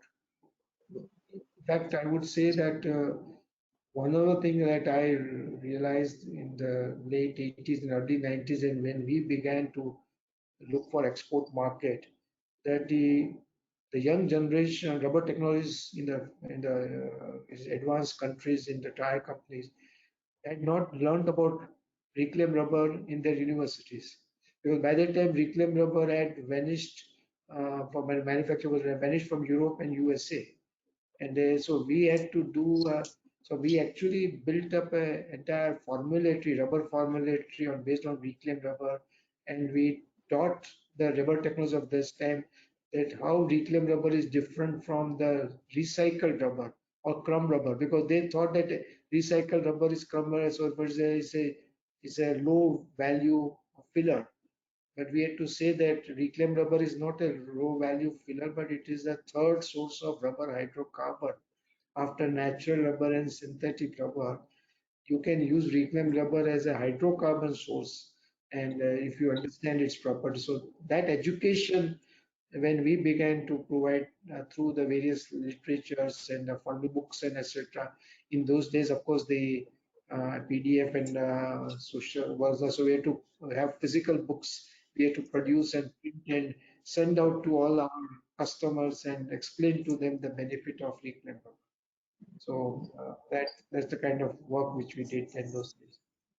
When you're talking about this formulations, probably whether it is an NR or SR synthetic rubber manufacturers, they always give you some guidelines, what is the percentage of, dosage, PHR, and I think GRP should come up with a handbook, okay, and with formulations, okay, guided formulation, just by using their reclaims as a separate booklet.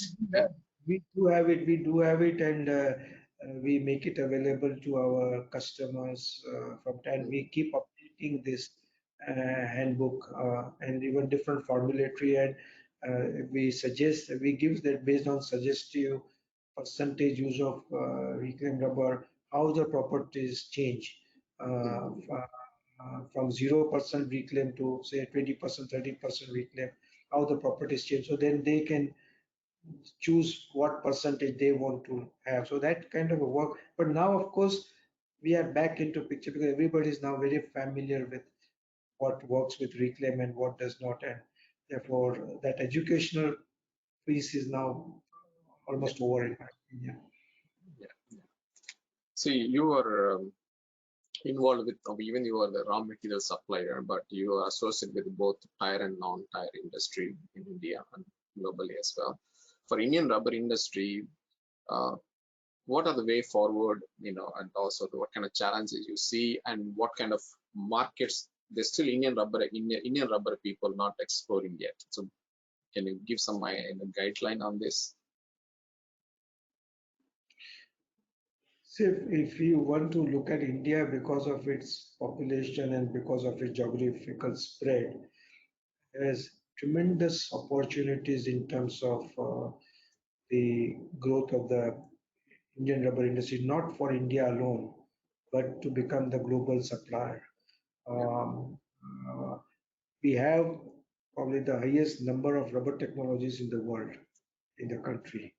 And we have enough people, manpower available for the manufacturing base. Uh, what is required is the entrepreneurship and that boldness of the entrepreneurship, and willing to not look at India as a market alone, but look at global market and create global capacities, not just Indian capacities. So that mindset of thinking small and remaining small just to gain some tax benefit, we need to get out of it, and we need to. And I believe that the current younger generations, second generation of rubber technocrats, uh, are all educated, learned people, uh, and they understand business much more better. So, the second generation needs to really think big and think boldly, and think globally. Think global, but act local, as we say. Right, right. And then India can really leverage its real potential, which is there also. There's no reason why India. I think the India's GDP export GDP of rubber is probably around 3% or so. Much it's still single digits. Nothing stops us from becoming a global player where we can have a significant percent of the global GDP of rubber goods. But it needs that, and both tire and non-tire. I think example can be of tire industry. Indian tire industry, all the big ones, whether it is MRF, JK, Apollo, they have all grown homegrown technology, and they have now become global players. And they are having global, and they have also now begin to export substantial volumes. Same thing has to happen with the non-tire industry. Yeah. Yeah. I know they also had to emphasize on the building the quality, international level, and Chilega, Right. is the, yeah, so, yeah. I think it's the attitude of chalta hai attitude, or just to cut corners. That's where I said earlier. Yes. When you have the mentality of cutting corners, you will not, in the global market, you will not survive. You will have to, if you want to sustain yourself in the global market, you will need to do the things right way. See, in my past conversation on the leadership program, when I asked all the leaders, they said, what is the biggest challenge is, human emotions, right? The conflicts, which you can't predict. Machines, you can control it. So in your case, your experience, are there, did you see any conflicts among the different managers, the misunderstandings? So how do you resolve those kind of issues? It's a good question, and I think uh, so. When you want to build a team, you have to remember that we'll have to have people will have diverse kinds of skills, and no one person can have all the skills that are required to run a company. So you need different kinds of skills, and different kinds of skills means different kinds of mindsets of people also. So one has to learn to accept the colleagues as they are. One has to learn to trust the colleagues, and one has to learn to have a healthy communication with the colleagues, and that's how you build a team, in my opinion. And also at times you have to deal with our own emotions. I remember one experience that when I had given some instructions to a manager of mine in one of the plants as I was living abroad. I left that instruction with him, and when I returned, I found that he had not obeyed my instruction, but he did it completely contrary to what I had said. And I was furious, and thought that it was a case of insubordination, and that I needed to sack that person. So after a few days, when I went to visit the plant, and I confronted him, and when I found out the reason he gave me for his acting sort of contrary to my instructions, my conscience told me that he was jolly well right.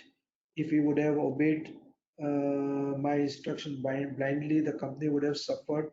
And because I was not there to consult, those were the time when we didn't have the international lines and everything to communicate immediately. So we would have suffered much more.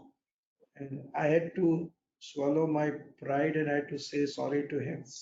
Because I said sorry to him, he told me that he had come prepared to resign if I would have said something else.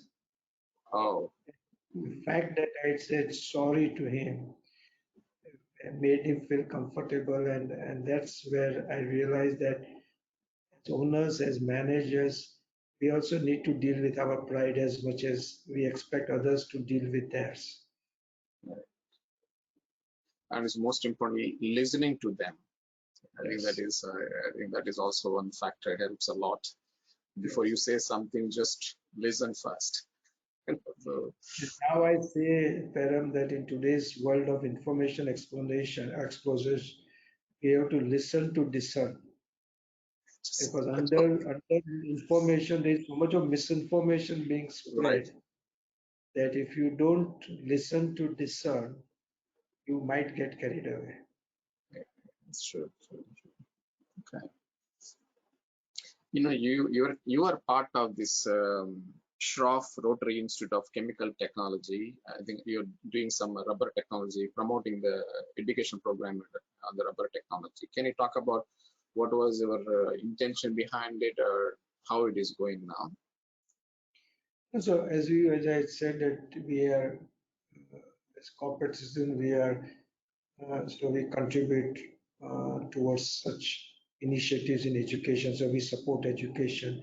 And when we came to Ankleshwar, some of us got together and we had formed one NGO which was called Ankleshwar Industrial Development Society, where we took upon ourselves that while the government can provide all the infrastructure, but we need to provide infrastructure in education and healthcare so that the managers who come from different parts of the country, there for the sake of the children, they get good quality education and their healthcare needs are taken care of through a very good state of the art healthcare. So with the help of various industry support, we set up a school in Ankleshwar, which is one of the topmost school and sports complex. We also set up a hospital, which has done some phenomenal job in this COVID relief times to provide healthcare to the community there. One of the latest thing is we have set up a cancer radiation center in their hospital. I have the good fortune of becoming the president of that trust at the moment. But few years ago, for the catering to the needs of the higher education, uh, the United Phosphorus Group, which is was having their industry in Ankleshwar also, their family, with the help of Rotary Club, decided to set up a SRICT College of Technology for chemical technology, for environmental technology, and for rubber and plastic technology. So the various these technological courses they introduce as a higher level education. And our company felt that in order to support this higher education, we should support their Department of Rubber and Plastic Technology course, Polymer Technology course. So that course has been supported by our contribution, financial contribution. And because of my love for education, I'm on the trust board of that organization. And now that organization is now called the UPL Sustainable University. So it's become a deemed university now. So over Okay. the last few years, it has emerged now as a deemed university. So we are going to be working in the area of sustainability, and including research, fundamental research on sustainability, sustainable raw materials, sustainable finished products, designing of sustainable materials, all this. So that's the kind of a work we are going to do it going forward. So it's all in the similar values of you, right? That's Very quite certainly say. Yeah, and super. So, do you guys recruit students or graduates from that institute for your company, GRP groups? Yeah? Yes, we do recruit on an ongoing basis, and then people gain experience in our company for 2 3, and then they move on. Many of them have started their own small ventures. It's good to see them growing and taking a better. And they're all coming from ordinary families, and then sort of getting a Yeah. chance to start their own units. That's a great achievement. I think that's it's a good to see they take care of being self-reliant and also they provide employment to others. That's yeah. Um, we talk about sustainable materials and things. Do you believe in climate change? It's not a question of belief; it is a reality. So Okay. Now, so you see this, what's happening in UK now or in Europe? It's caused by the carbon dioxide, greenhouse gases, and what are we doing sufficient or not? And being an Indian, India also produces huge amount of the carbon dioxide and things. So, is it possible to be a zero carbon society? Is it practical, pragmatic? You So, I don't think this is a very complex question and it cannot be answered, in my opinion, by one sweeping statement. There's so many factors to be taken into account. There is the need for employment generation amongst the developing countries, and for them to invest in new technologies which are carbon neutral or carbon positive is not going to be possible in the short run. Um, at the same time, in the developed countries where the consumptions are so high, it's a consumable society, so consumer-oriented society. So they are responsible for all the demand that is created in the third world. The third world supplies all the goods to the advanced countries who are just so much consuming so much more than what they really need to consume. So they need to also change their practices if they want to see that. And also there's a need. One of the major source of carbon footprint is the energy, Yeah. and energy is coming from the fossil fuel is the main cause of major cause. And of course, there are so many other factors, but if you look at the measures, cause is the energy, and we need to find alternative energies. And the need for energy is growing by leaps and bounds as the population is growing, as consumption is growing, as industrial production is growing. All this is putting pressure on more and more energy needs.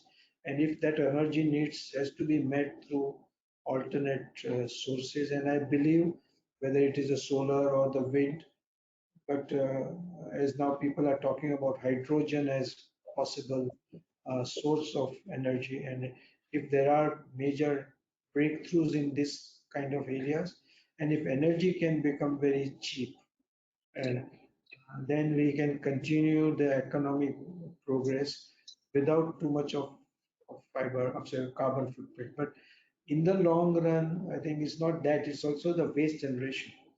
Today, we are producing so much of waste that if that waste is not allowed dealt with, the whole globe will become a dumping ground everywhere. So the circular economy then comes into picture. So how do we? So these are all sort of different angles one has to look at it, and I think everybody, all the stakeholders, has to come together to find a common purpose. I think it's more towards the being responsible in our behaviors and practices. It's not just an organization; it has to be individual.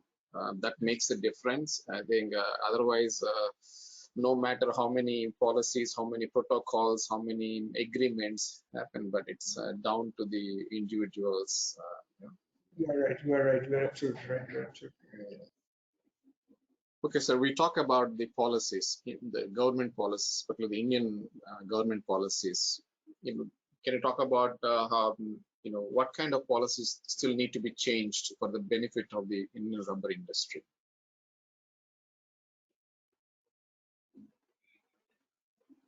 I think there are enough policies in place, good policies in place, which can benefit the Indian rubber industry.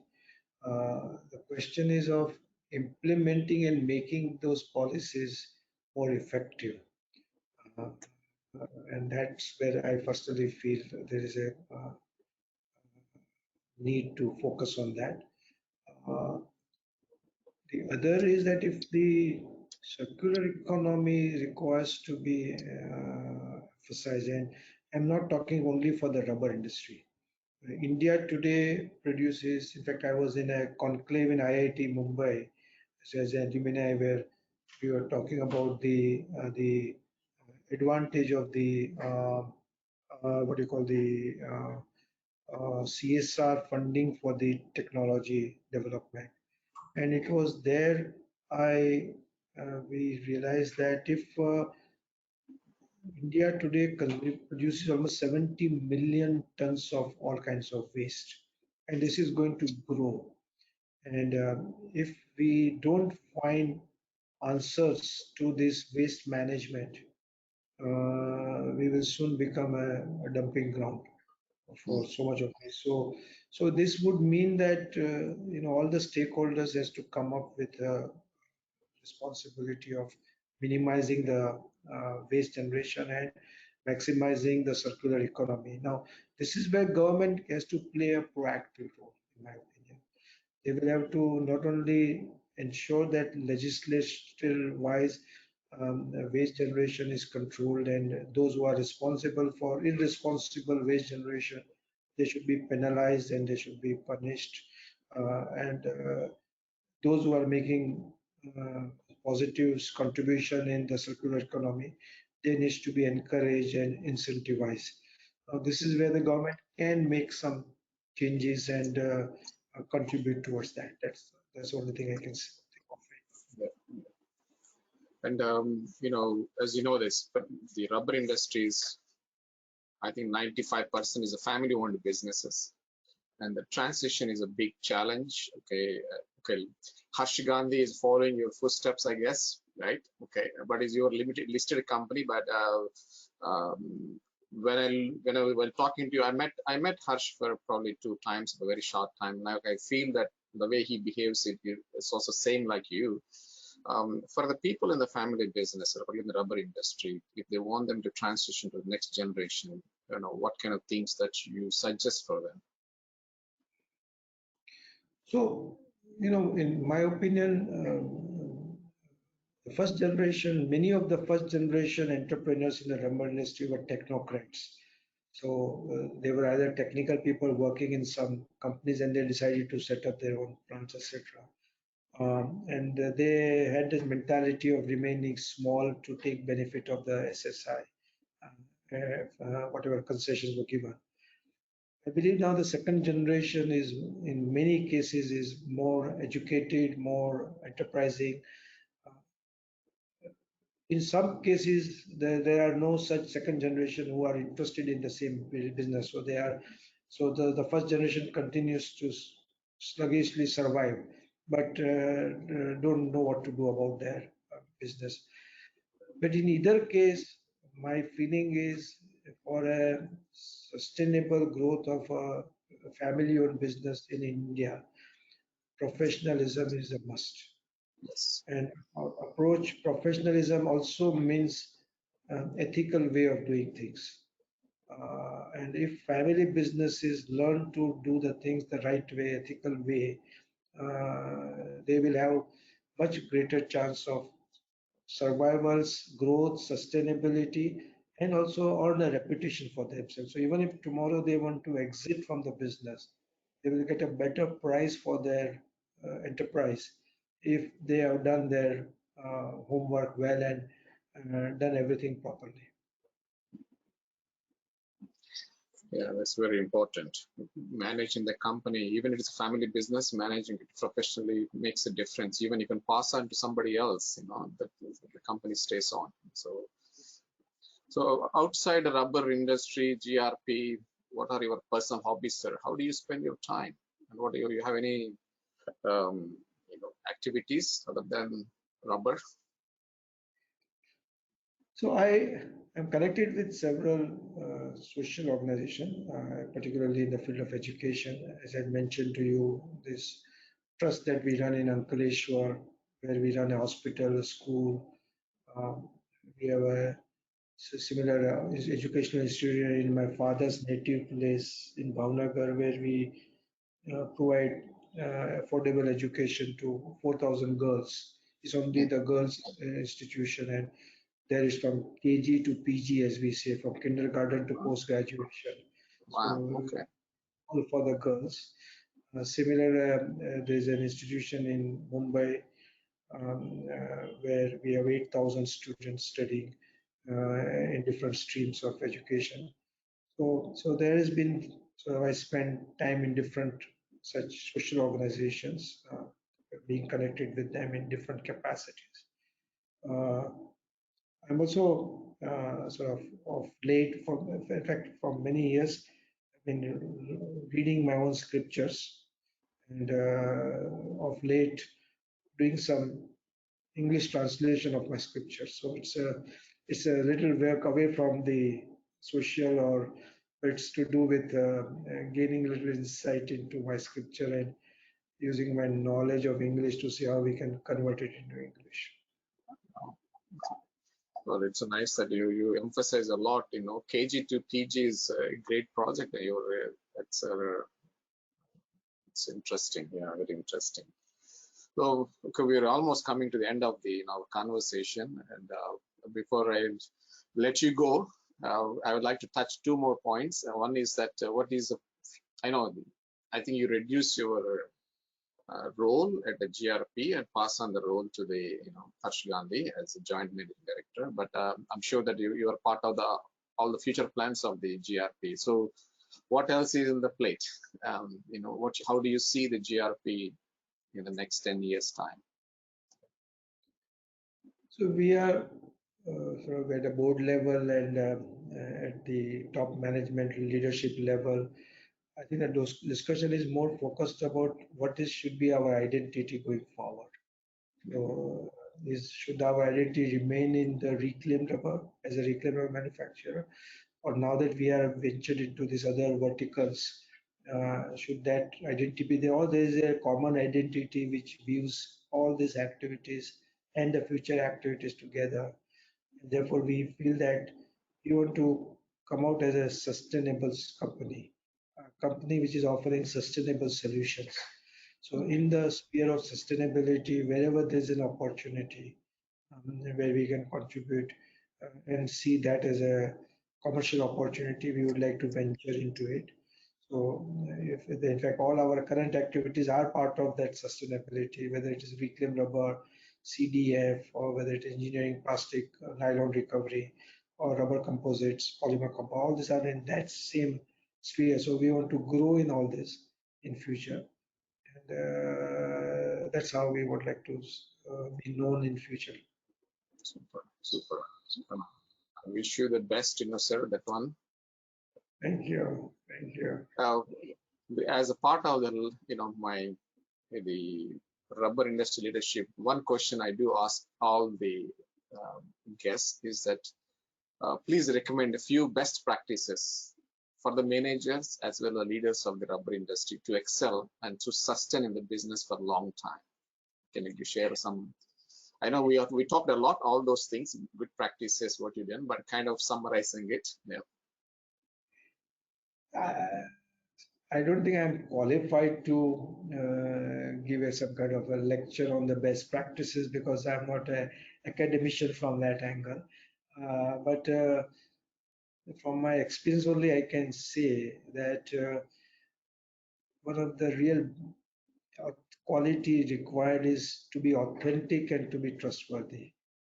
If you, as a practice, be authentic, be trustworthy, it will help you in your family life, it will help you in your workplace life, it will help you in your community life. So, and that practice cannot be different in different places. You cannot be honest at home and dishonest at workplace, or you cannot be authentic at home or unauthentic at home and authentic at workplace. So those have to be first quality I would look at. The second I see is, the technologies are changing, times are changing. One has to learn to adapt. What was the practice? For example, look at it when I started my college, finished my call. By the time I finished college, there was logbooks to slide rules. Yes. The calculators had come thereafter. When I graduated with a slide rule in my hand and not a calculator. Then the calculators have come, and now so many things. So the fax machines have gone, the all the different kinds of phones have gone, and you see the technology has changed. So one has to learn to adapt. So adaptation means learning, unlearning, and relearning. And it's an ongoing process, I would say, for managers. So whether it is running the companies, managing, leading people, leading teams, breaking into different products, this is the thing we have to learn. Everybody will have to learn to adapt to sort of look at it. Third is, as I just mentioned, that we are in the area of explosion of information. Information is available so easily, but there's so much of misinformation within that information.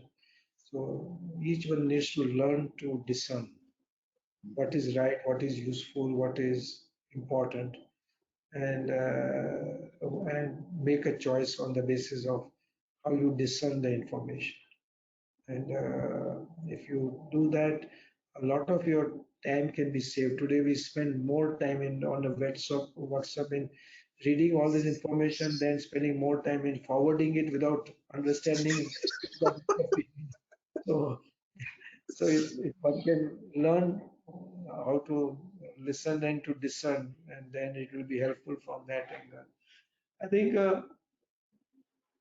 there is this whole question of becoming bold and taking certain decision on the basis of values that you cherish, uh, and then seeing that you proactively pursue it, and you will have to have faith and always look at long term rather than short term. Any relationship, whether it is with a customer, whether it is with your spouse, whether it is with your friends, has to be on long term basis. So you have to invest in the relationship before you reap the benefit of the relationship. So your investment should continuously be going in that. So that will depend upon how you cherish the relationship. That's important from that angle. Of course, you mentioned about time management. So I feel there should be a healthy balance between, personal life, family life, and work life. Going forward, each one has to be mindful of that right balance. And finally, if I say one has to remain fit physically, emotionally, uh, and because tough times. So when the going gets tough, tough gets going, as they say. So Yes. you must remain fit all the time. Very useful points, and everybody should follow immediately. That is how it is, and hit the point very nicely. Thank you very much, sir. Really enjoyed this conversation. I wish I can continue this conversation longer. I think we're at almost 2+ hours now. Any final remarks to the audience? No, I would say just be happy and spread happiness. Be positive and create positive impact. Super. Sir, thank you very much. Thank you very Thank you. much. Appreciate the time. Appreciate the time and valuable input. I'm sure this all the audience, they do find this session very useful. They learn a lot. I personally today, I have taken so many notes of it, what you are saying, and I'm really enjoyed this conversation. And thank you very much for the time, sir. Once again, appreciate the time. Thank you, Pranav, for this thing, and just hope that we meet face to face in near future. All the best to Thank you. you. Thank you, sir. Guys, that's the end of this session with Mr. Rajendra Gandhi under the Rubber Industry Leadership Program. I'm hoping that this session is valuable to you. I learned a lot. I find it very useful. I believe you do too. Thanks again for being part of this Rubber Industry Leadership Program. Thank you very much.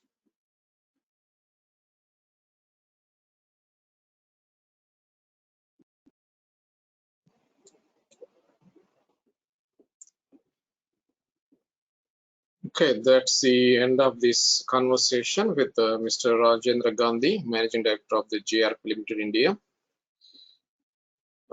If you'd like to watch it again, it's will be available on YouTube at the Technology channel. Feel free to check it out. All the past episodes also are available. I see you next episode. Thank you all for joining the session today.